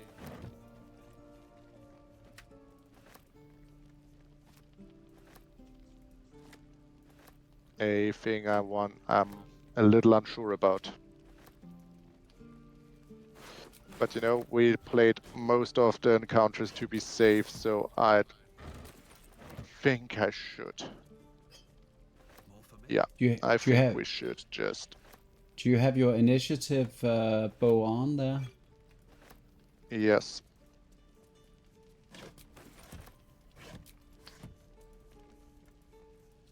What do you say, hardcore? Well, I Or have what no do idea. you say, critique? I have no idea what you're planning to do. So I'm just going to sit back and. Oh no. Well, one possible plan is just initiating by surprise attacking Buyagnet. Because he's the most dangerous one, he has the Void Bulb, he has the Hold Person Scroll.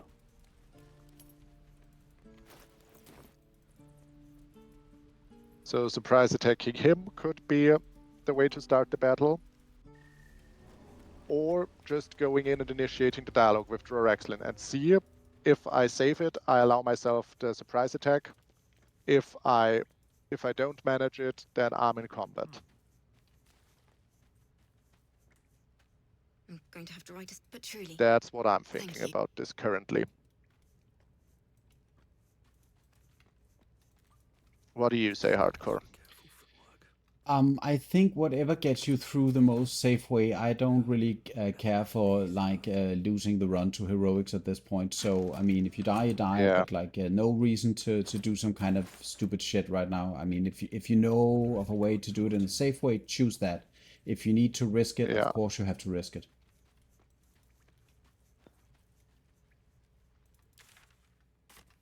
So let's just buff myself the 8. Then go for the jump again.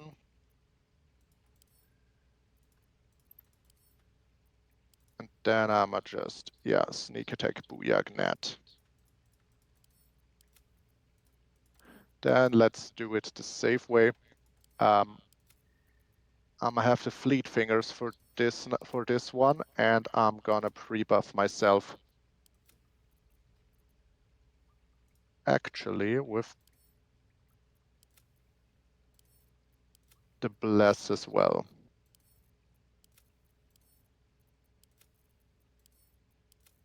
Good. Then at first, a short rest.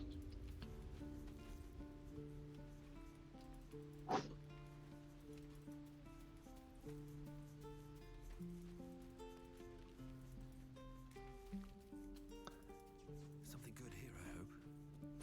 Good.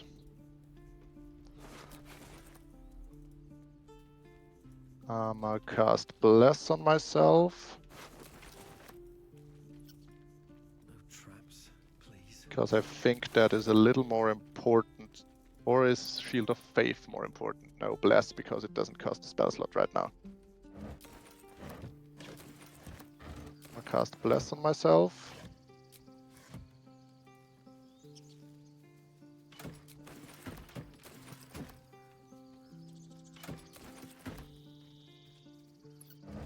I'm gonna cast Jump on myself.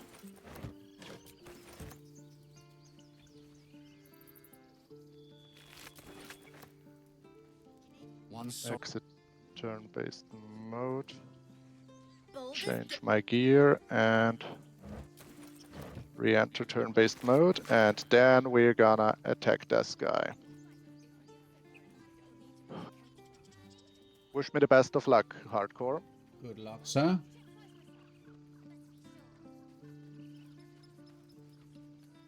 Really? I'm just attacking him again.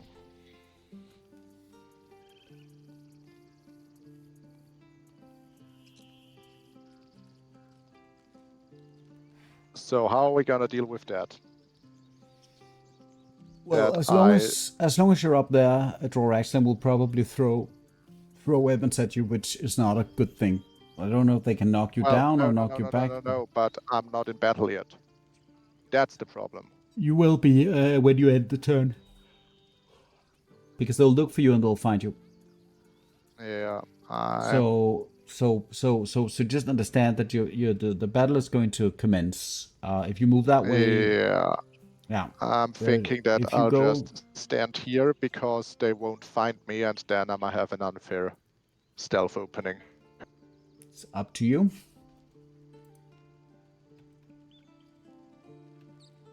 Ah, Scratch is still existing. Should mind my step. Really? Twist a step. He doesn't see me?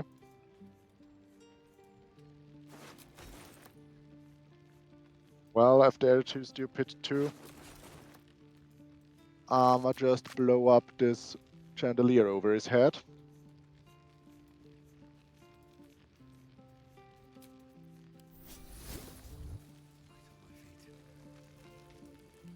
Oh, it's on the hinge.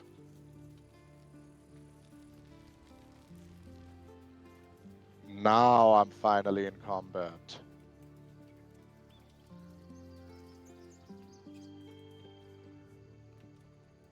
For Shabba's black bones, I'm too late. And No I bloody am... heroic. But if what Zevlor said of you is true, you have unfinished business out here.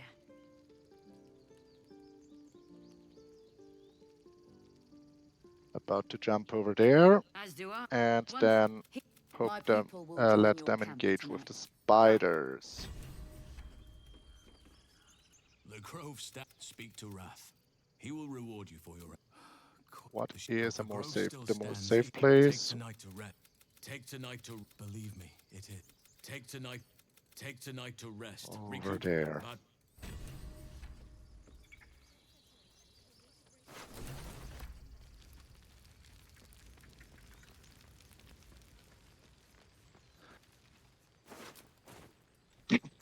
That was a little bit of a cowardly opening. I mean, I'm having heavy armor. I'm having disadvantage on stealth checks. I'm trying to make this as fair as possible.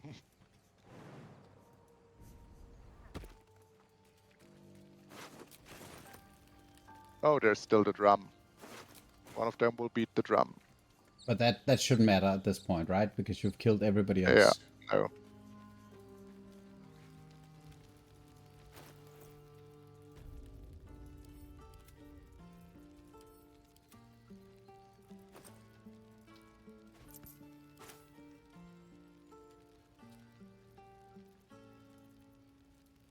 And I believe they're realizing that and not even beating the drum. I know Hardcore's drawer is not dead. 3T casks. Nope.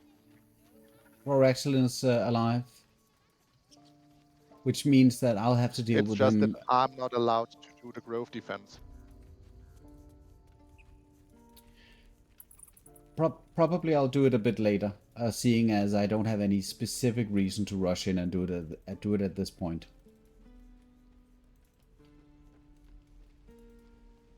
I mean, and all of the goblin camp is going to be hostile as well, which is also a potential shit show.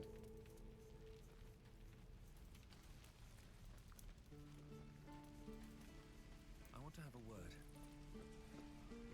You saved us. I don't want wish I had being better. held up by This is all I him. have. Can I not shoot Draw Rexlin? Yes, I can.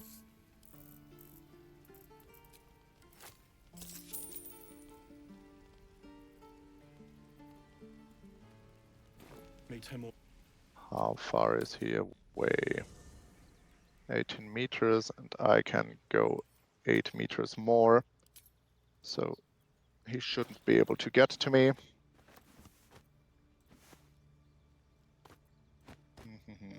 I almost cast Bless on him.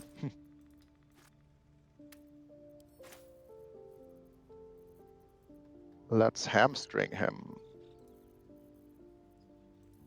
Oh, not the heavy oak doors, but draw Rexlin.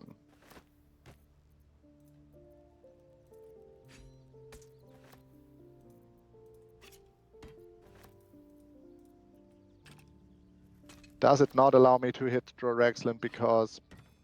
Yeah, because he's just behind the door.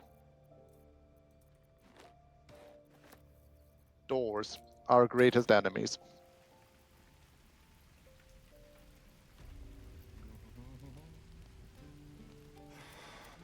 I wish I had better, but this is all I have. Let's move out of that a little bit.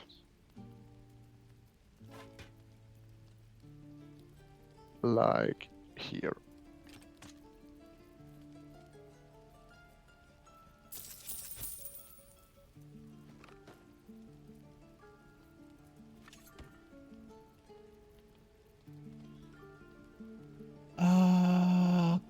Kaylee Nanny is asking if this is a new challenge.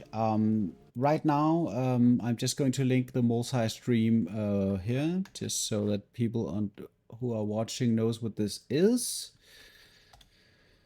This is and hello, Callie. Thanks for dropping by. This is me and Ginger doing a very weird. I wouldn't say weird, but it's a duo, but it's not a duo. What we're doing is we're playing side by side. If you follow the link, you can see what we're doing, and we're doing the same kind of encounters. You know, following suit. So right now, Ginger we're on our way to go to Act 2, and that's what's happening at the moment. So Ginger is dealing with the requirement to go to Act 2, which is fighting Droraxlin, which is obviously very dangerous, and he's just about to do that. So I'll be watching his stream now to see what is going to happen here.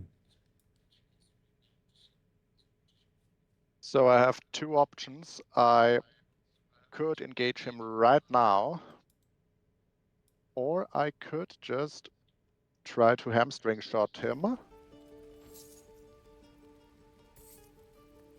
Or I could try to hamstring shot him, vow of enmity him, and run away. But if my hamstring shot misses, I have a problem. Other thing I could do would be just running away with a normal dash and vow of enmity him. Waiting for him on the other side to come after me. I believe I'm doing that. This seems like the safer choice. So I'll Vow of Enmity him, which means that I get advantage on him for 10 turns. Oh, we never put that in the rules, but I'm working like that. I will not use Vow of Enmity on myself to get perma advantage on everyone for 10 turns.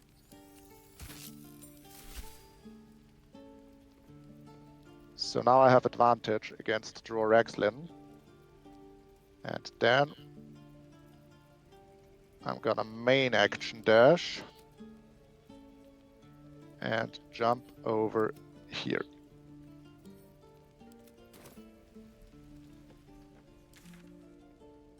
Pre-buffed jump spell, one of the best things you can have in the entire game. So how far is he away with this? Because Drorexlin is really mobile. Hardcore, do you know how high the range of the thing is? I don't know for sure, but could you just show me how far away you guys are, like physically currently on the? Because he's probably going to meters. he's probably going to jump onto the rafter to reduce the movement there. I'm assuming so. He could definitely get to you at that point for sure. I don't know if he could get from here. Yeah, he can reach you. But Yes. But I will hide behind that wall here. Maybe that's going to be enough. I can't say for sure. I would let you play the game, but I'm just telling you that that he moves farther than you want to. Than you really want to kind of. Where is the dog, by the way? Not in combat. Oh, that's potentially a good thing for you, I guess. Yeah. So let's see. Well, it says on the wiki his movement is 9 meters, but we all know that he has unbelievably high movement. He has 12 meters, not 12 meters, 26 through divided by 3, 8.5 meters of movement speed or something like of jump distance. So yeah, everything below 27 meters is he's gonna reach me. I don't want that.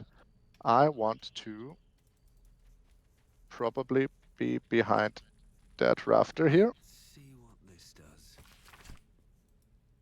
And see how he's trying to deal with me. Done without you. As am He is Vow of Enmity, so I will get him. May you keep Come on. Yeah, you basically need to smack him, right? At this point. Yes. Once he's close enough to me, I'm a double smite him, triple smite him, and then we see. Did you get the Booyark who has the void bulb? Was that the warlock? Okay. Oh, so that was a okay. I'm a little bit behind you, I think. I think the multi-stream is probably not. Maybe you have to reload. Might be the thing. Let me just attempt the reload here. He's too far away. I ran too far away from him, but I precisely know if I give him the option, he will jump and reach me and repulsor me. Well, he can jump and repulsor in the same turn. And that is probably one of the more dangerous things, right? Because that will act like a one-shot. So going to him at that location is already dangerous. Yeah. So I'm thinking of going over there on the other side. You just need him in a you just need him in a room. I just need him in a better position. Yeah, and over here would already be enough. And then stand between him and the wall. Okay. Because right now he moved from here to there. If I'm over there, he might try to jump and dash, but then he can't repulsor. Yeah. Yeah, I'm gonna do it that way.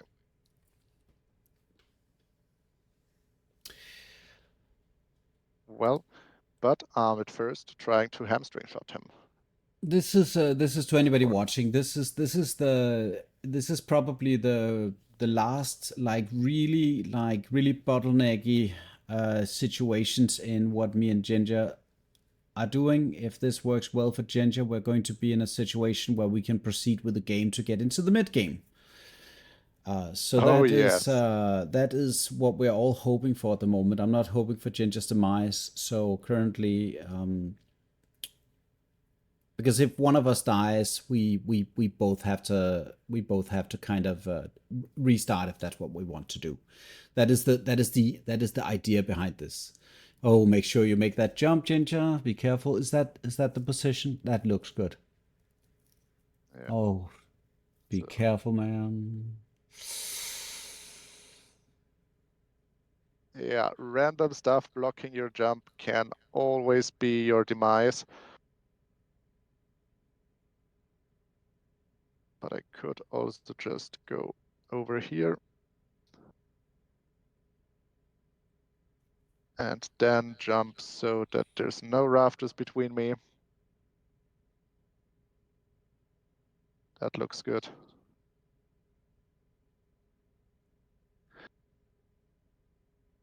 And then I am here. Probably you'll be fighting him. You need to get to the wall, right? Is that a safe position? If I'm in the other position, he might throw javelins at me. Okay. Carly, about patch 7, no, all I know is that what everybody else knows is that it's supposed to come in September. So I'm still I must admit, I'm still looking for ways this is going to influence the community's way of playing the game outside of the stuff that they change, like patch or whatever.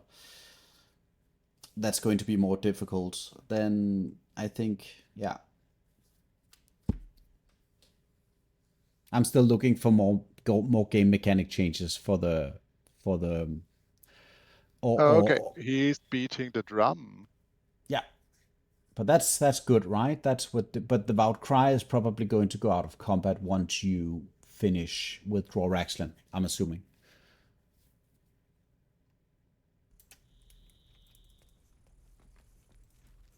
So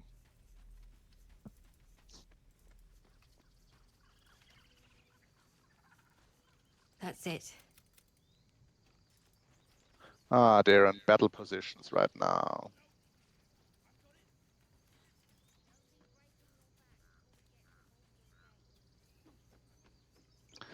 So Jesse of Team Rocket is in a position that is at the same time good and bad against Rorexland right now.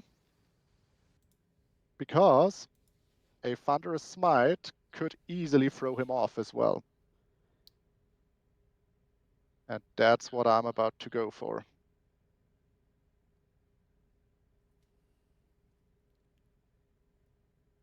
Let's double smite him. Yes. Ooh, that killed him good. You got him. Okay, I'm happy. I'm so happy. Oh my god. Oh. That killed him real good. And now the Warlock is mine. Is there any position where I can feasibly hide myself? No. I'm just having to watch out for weird pushes or something. Like, because he has me in... He, of course, has me in a hex strength as well, so... Like, here should be a position where no one can push me off.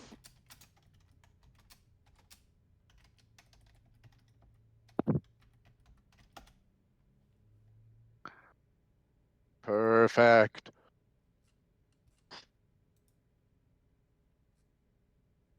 And by the way, the spiders didn't chime in.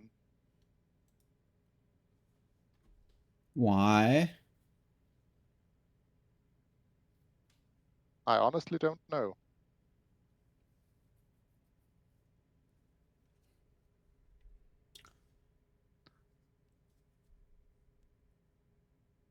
So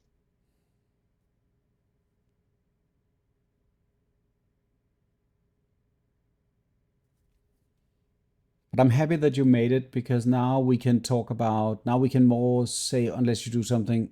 Is that, are you still? No.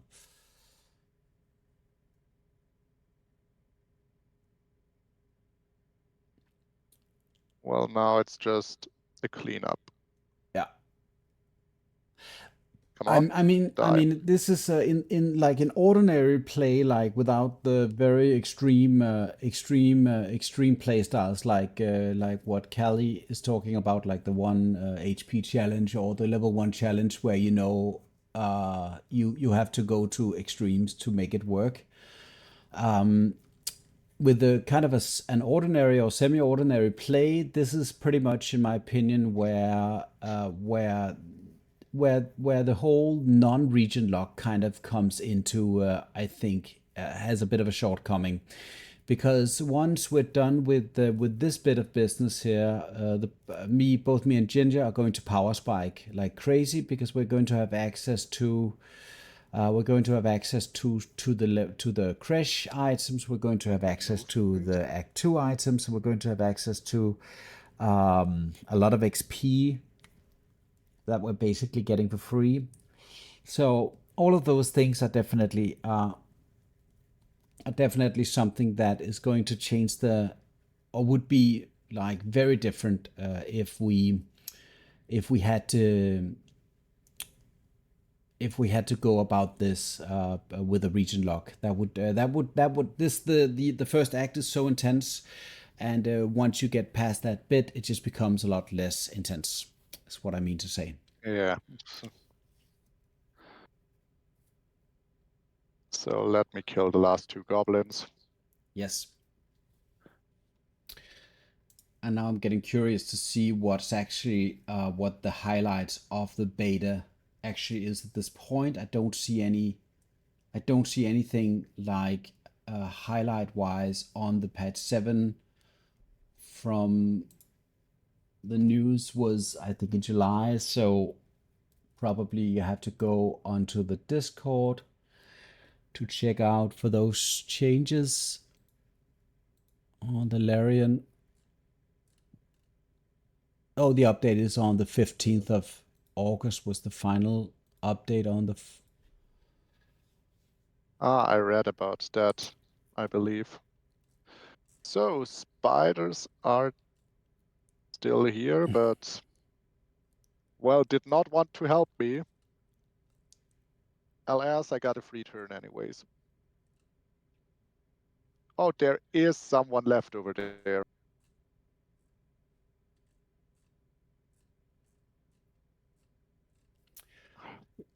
Yeah, it does not, to be fair, look like What? That there is any updated information on the patch from Larian, from what I can tell. You're not getting yourself killed now, are you, Ginger? No. Okay, good. It was just a missed random attack. And was dramatic about it. All right. So, God. Well, thing about Oath of Devotion, Oath of Vengeance Paladin and a boss enemy is that you have the Vow of Enmity. So like a situation like that, kiting your enemy and while kiting, casting Vow of Enmity on them, and then just going to town with them is a valid strategy. Yeah. Good. So I cleared the entire goblin camp. Yeah.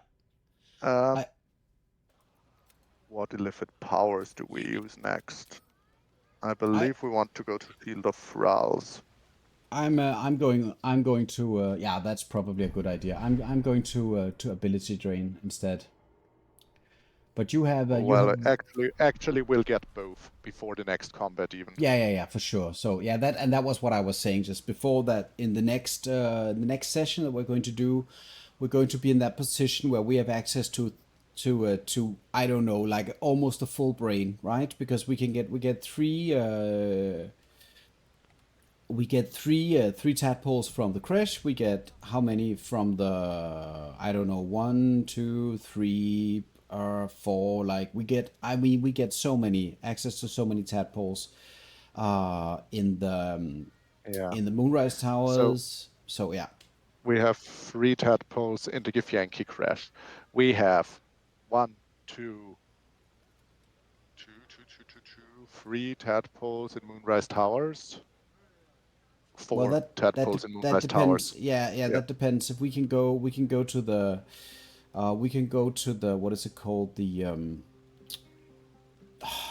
you know what I mean? The Mind Flayer or Nether my Elder Brain place, like I forget the name. Yeah. The Oubliette is the Oubliette. name. So that's one. There is one by the knolls, if we can get that one, and then there are 2, of course, by the docks. That's 4, plus the 3 from the crash. That's 7 tadpoles already that we can just go and collect, which is super crazy. Like for you, that's almost a full brain at this point. So, and that's what I mean by.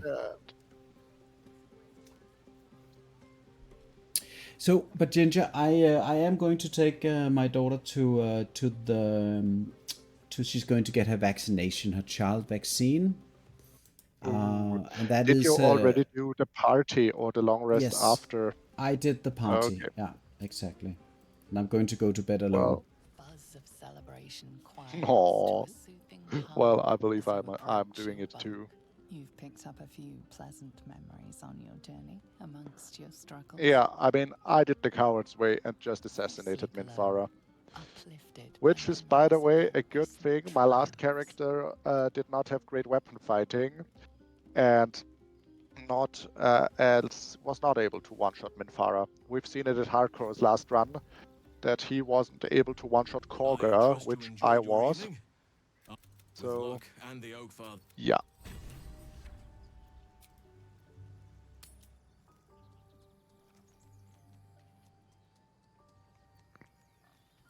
So, And the thing is now at this point, like I definitely want to move straight into Act 2 to begin that bit.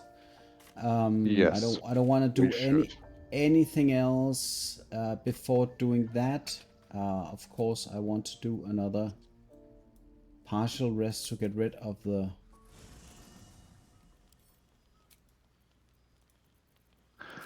Oh, so my run has Sevlor still alive. Yeah, it does. Mine doesn't. Thank you. But there is that bit where it is actually a little bit dangerous counting on having Sevlor at the end fight, if that's something that you want. Or well, not have him like to help him in the illicit Mind Flayer colony, because you can just flick the Why? switch. You can just flick the switch, kill him and all of the other NPCs, including the Mind Flayers, and you get, as far as I know, full XP for that as well. So You break your oath if you do that. Okay. Fantastic. Yeah, we'll need to look at the oath breaking. Just Paladin things. Yeah, just Paladin things. But doing that fight there is just not something that I'm particularly fond of.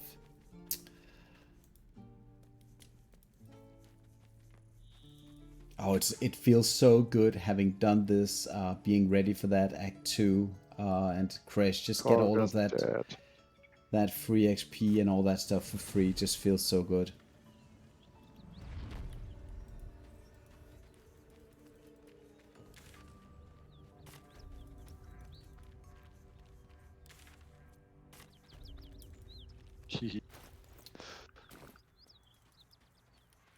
What happens next?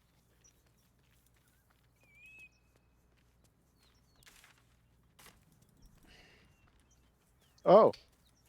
Why is Scratch hiding? Okay. Well, let's just do the party. I believe no one here has something interesting to say. Ooh. I never talked to the strange ox. I'm very happy that I'm I just realized. I'm very happy that I'm using the Heavy Armor Master feat for this, because I do believe that one thing that's going to kill me in this game is me randomly hopping back into the Goblin camp or something else, or walking in the front door and forgetting that the goblins are hostile and them just doing like 3 or 4 crits on me and killing me. Let's put it this way: probably I'll also want the adamantine armor before going back there. Yes, definitely. The goblins are just such a ridiculous thing to get killed by in this game. And they will kill you if you are not careful. Oh no. I messed up. Well, party, go to bed alone. And Dad, we're both at the same position, right? I think so. I am about to progress into the mountain pass. Shall we not start on the side of Grimforge? Well, I was planning on. I wanted to give Yankee crash. Yeah. So the reason why I like to go into the Kresh first off is to go first of all to get all of the Cobalt XP, because that's a free bit of XP, and it's so much XP, and it's going to take us, I think, approximately to very close to level, if not to level 6, very close to level 6. And then of course the going in and getting those vendor items, I think, is going to be valuable straight up at the beginning. What did it do? He gives in and surrenders his fine tooth.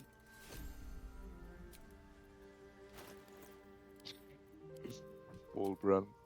Barkus. So I don't want to talk to anyone. Nope. There is so much content in this game that you just don't have when you're doing the solo challenges and when you're not playing the roleplay aspects of the game. Which I'm so happy that exists, because that helps bring in a lot of people who would otherwise probably not want to play the game. I think the broad appeal is the accessibility of the game and the story.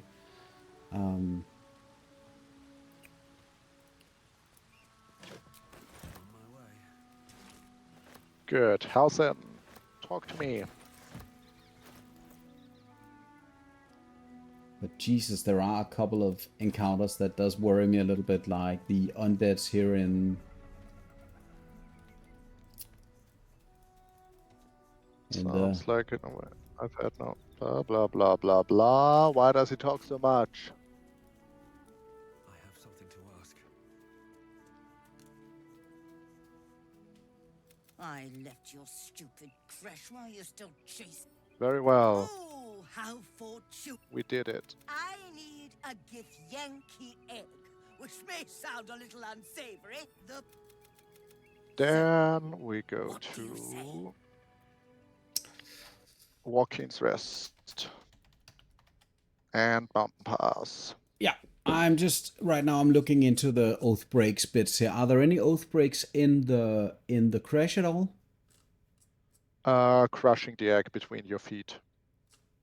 Okay, so they did actually add in something. Because one thing that I noticed is that the crash seems like a lot of it seems like a DLC. Like there are no inspiration points to be gained in the crash, none. That's a very weird thing, actually. You cannot gain a single inspiration point in the crash. So I was wondering if that was just all of the features that pertaining to the rest of the game that just wasn't.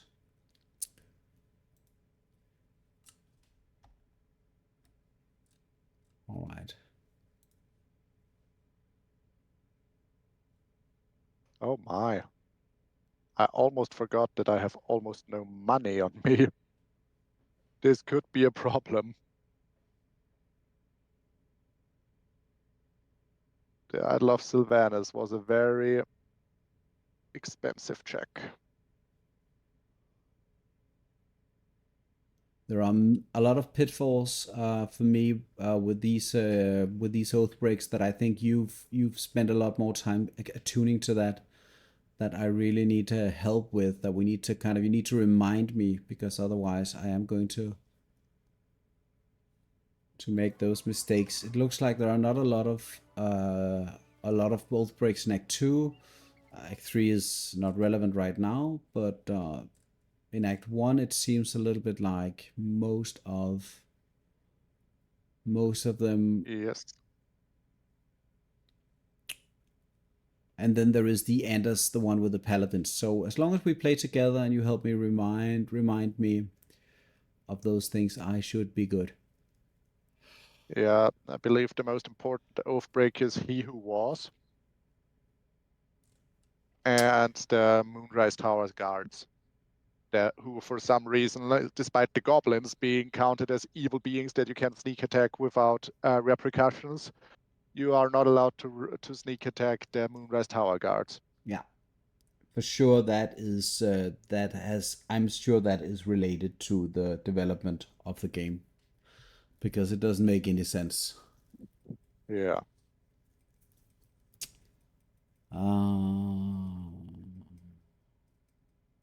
Yeah, something about the one who was with Madeline, and punishing or torturing the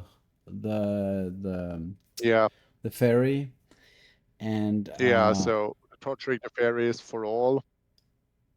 Yeah, punish the weak. Actually, I, as Oath of Vengeance Paladin, well, we both have to fight He Who Was. You are not allowed to punish her at all. You have to forgive her. I have to punish her twice. Because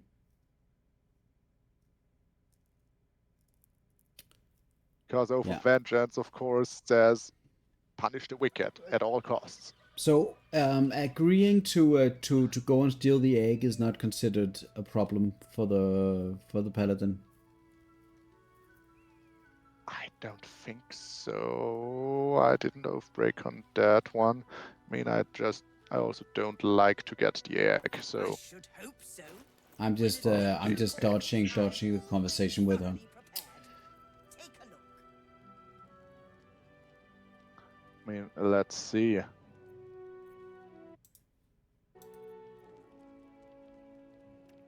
Well, and killing Anders, you can simply speak with the corpse.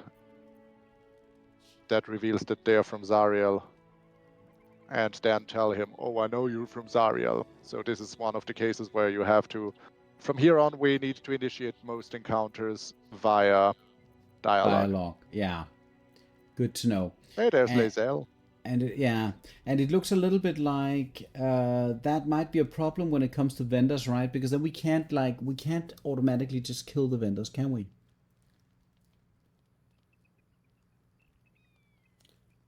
No. So what do you mean? So Lady Esther has a couple of items that I want, but they're very expensive.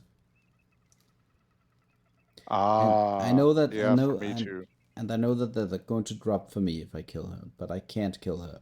I could have killed her with dialogue, if you because initiate combat via dialogue, yeah. But I don't know that I can. Can you always do that? Can you just talk to an attacker? Yeah, talk. Use the dialogue option, attack. But this is a little. Lae'zel keeps following me. Right. Let me just check one thing. I actually think that I am going to piggyback a little bit off of the Shattered Flail, even though it is slightly dangerous with the encounters that are on their way, but it's going to be very beneficial with the Periaptive Wound Closure, so I am going to purchase that actually right now, and then I'll come back and get the rest of the items I want at a later time. The Cacophony, for instance, is also a pretty decent item, I guess, but still has its issues. Let me just try to get the railroad starting.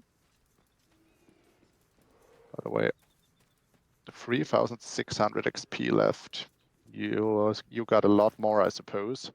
No, Our it's our it's XP not. difference Yeah, is unfortunately getting wider. yeah, and that's true, and that of course is the problem is that that we the problem is that I did get to kill all of those. Did get to kill all of those guys at Oh the. no. I also failed. I'm not gonna do a roll here. I'm just going to jump. So, and be careful of those Yeah. traps here. Yeah, this is like it hasn't killed me even once. These traps, famous last words. But I know that everybody talks about the traps. It's particularly one trap which is located in a very specific place that people are thrown off into the chasm. But like outside of that one place, I don't see it happening. I'm actually quite unsure right now on where to jump. I can tell you. So I don't mind showing you. So the middle of the way is, of course, the prime spot for the traps. Well, you go down the cracked rock. Yeah. And then you I jump am to already. and then you jump to the other side. And if you want to, you can move forward like one small step at a time. The trap is always going to be located right here. And just see if you can see the trap if that's what you want. And this is now I'm just giving you the full tour of how to deal with this if you're unsure and you I mean there are plenty of ways to be safe, but if you can jump across, no worries, no danger. Yeah, that's fine. Up here on the knotted roots as well. Yes, it's fine. But there's no reason to. You can just jump just across and just move one step ahead of the time until you get the perception check. And then it doesn't matter because that was far enough anyways. Yeah, but you can check my screen to see where the trap is. Yeah. Well, if you're uncertain, then you move forward just a few more steps, and then the trap is going to reveal or not reveal itself. There we go. You failed, and the trap is going to be placed. No, don't go there. Right? Don't go there. Don't go there. I did. Why? Stop, Ginger. This is the one thing you don't want to do. I'm lagging behind. You want to check. No. Don't go there. You die. Don't do that, Ginger. Why? Are you paying attention? You no. Basically did just what you didn't want to do. The exact thing you didn't want to do was what you just did. What didn't I want to do? You didn't want to jump. You jumped into the exact location where the repulsor mines would be able to throw you off of the edge. Basically.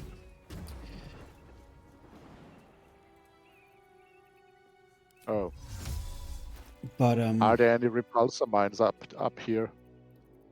No. This is the only repulsor mines. You're like over 10 seconds behind me. But aren't we on Discord together? Yes, but you're looking on me over the multi-stream and you're over 10 seconds behind me. Oh, okay.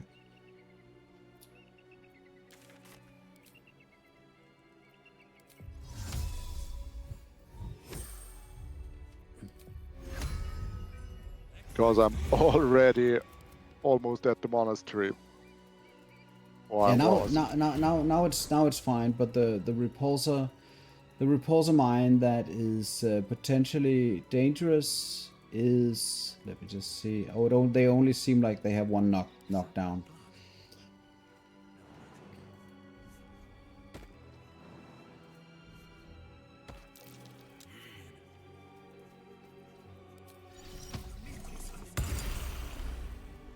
Very well. Where is the?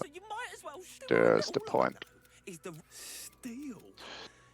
Ah, yeah. You can talk with animals.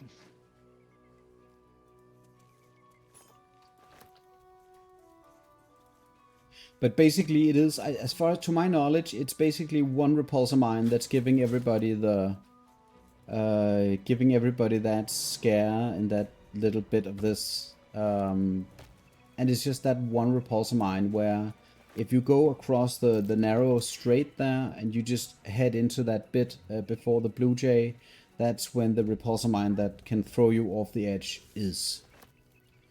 And you need to kind of just either jump past that or see it and destroy it or whatever you want to do. But so probably it's very good to just get into this area for many reasons.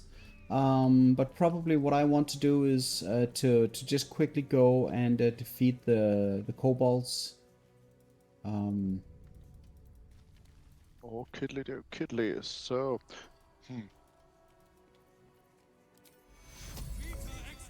I take the gold wormling staff. That is the question. I'm actually a little bit of a fan of casting the aid spell at this point. It also stacks with a hack buff.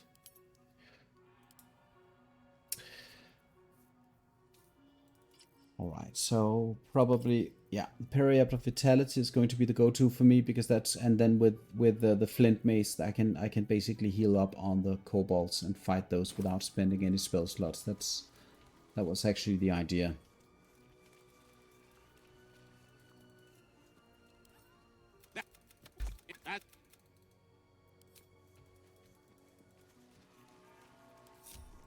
Oh. What path lies before? So my kin are hunting cultists too. If nothing else, quick to cut down their numbers. And dead.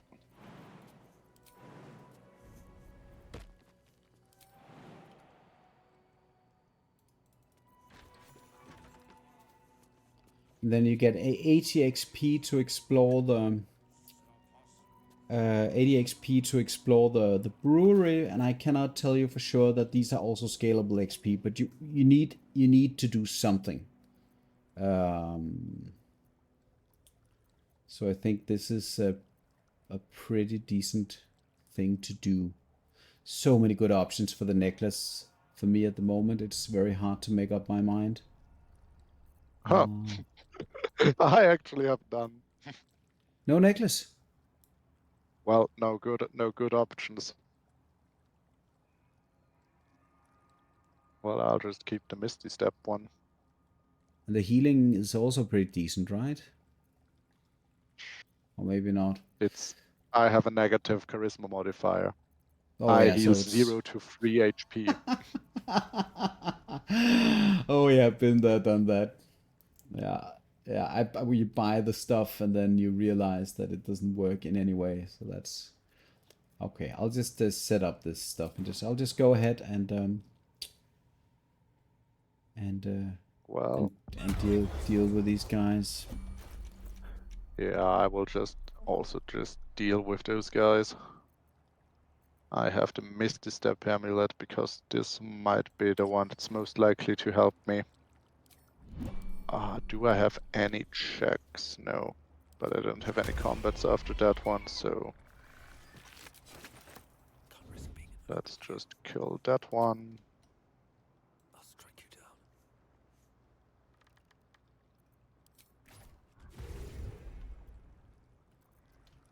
Softer than a whisper. Oh, by the way, killing the sleeping kobolds also doesn't break your oath. They're Yeah. considered hostile. They're considered hostile. I have a minor issue.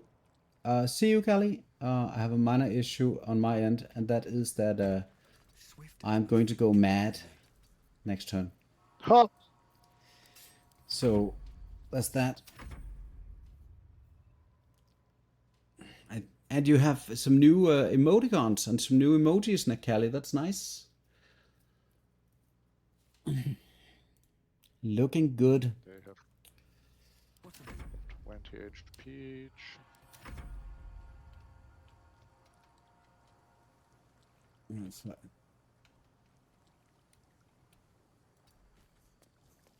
They're just gonna die.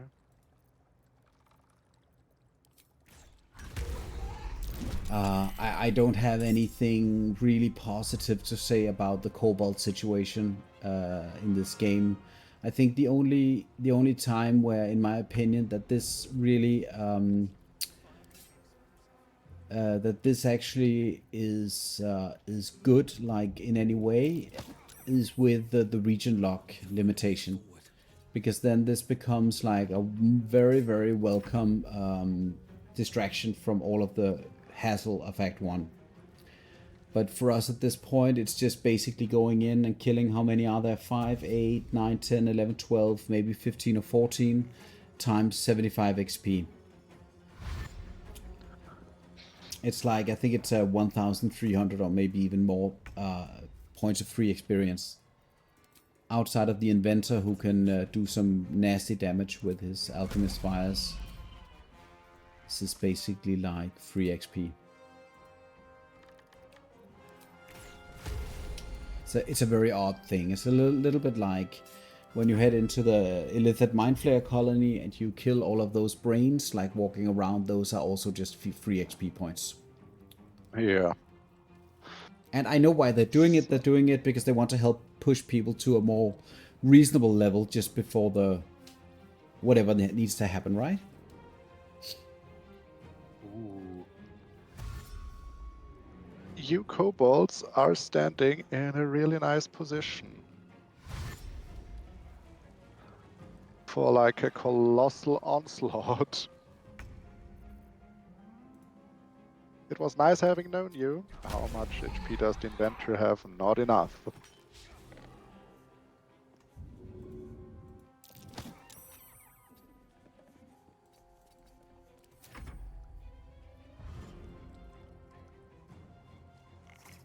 Huh. All of them survived.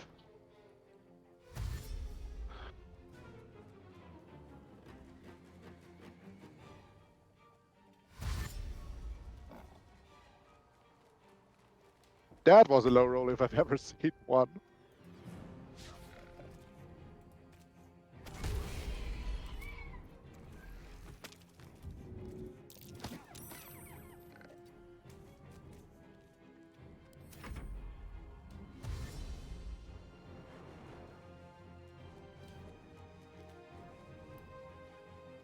Well, so what I suggest is that we go ahead and after this we go ahead and do the last thing before ending the stream, if that's okay with you. And yes. what I suggest is that we quickly go in the back door of the creche. If you don't mind, because that's going to give a little bit of the exploration XP, but not as much as going in the front door. So we can kind of save the front door experience until later. I mean, it's either that or we postpone the whole thing to level 6. And so decide to just take the Cobalt XP here, and then progress, and then head into Act 2 and do the shadows and all that jazz, and then come back here. That's also an option. Now I finally had the position to be with very unfortunate low rolls. Okay, And it got me almost exploded. what are you going to do about that situation there? Well, I'ma just bail out. Okay. And look for a position to lay on hands on myself. Simple as that. Is it is the Inventor still alive, or is the Inventor No, dead? the Inventor is dead.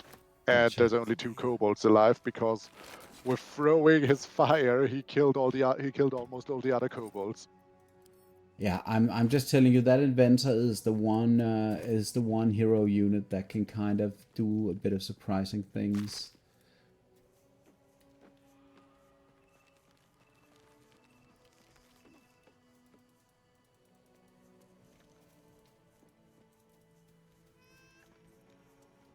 And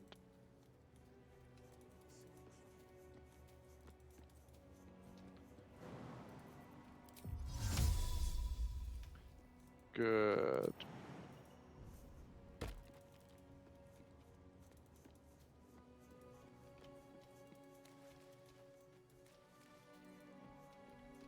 Ah, yeah.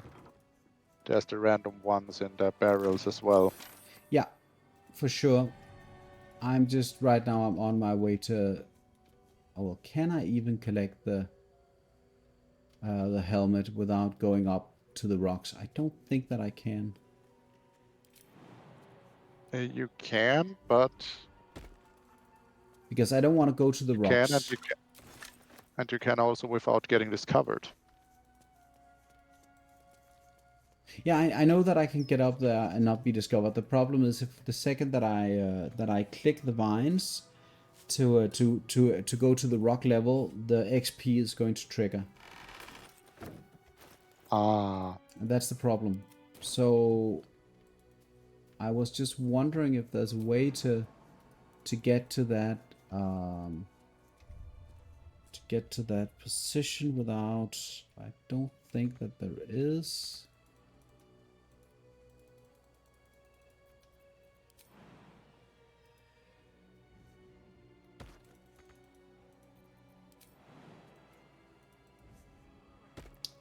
So right now the partial goal, or whatever you want to call it, is to get to level 6 the way that I see it. Get safely Why are to they all faster than me? Yeah, believe you're... How Oh. much XP do you still need? I solved it. I solved it. I have the helmet. Ah, you solved it with a misty step, right? Yep.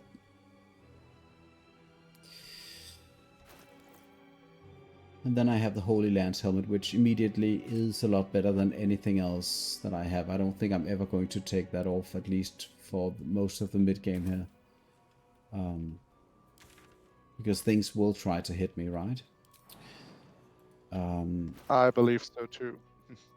Yeah, and also at that point, if you can get that helmet, probably going in and killing the cat thingies is also a good idea, right? Yeah, I mean, we have low AC. So take That's... all of that with a huge grain of salt. Oh yeah, that's you're making a good point here. Yeah, and we don't have the, because we both of us collectively fucked up.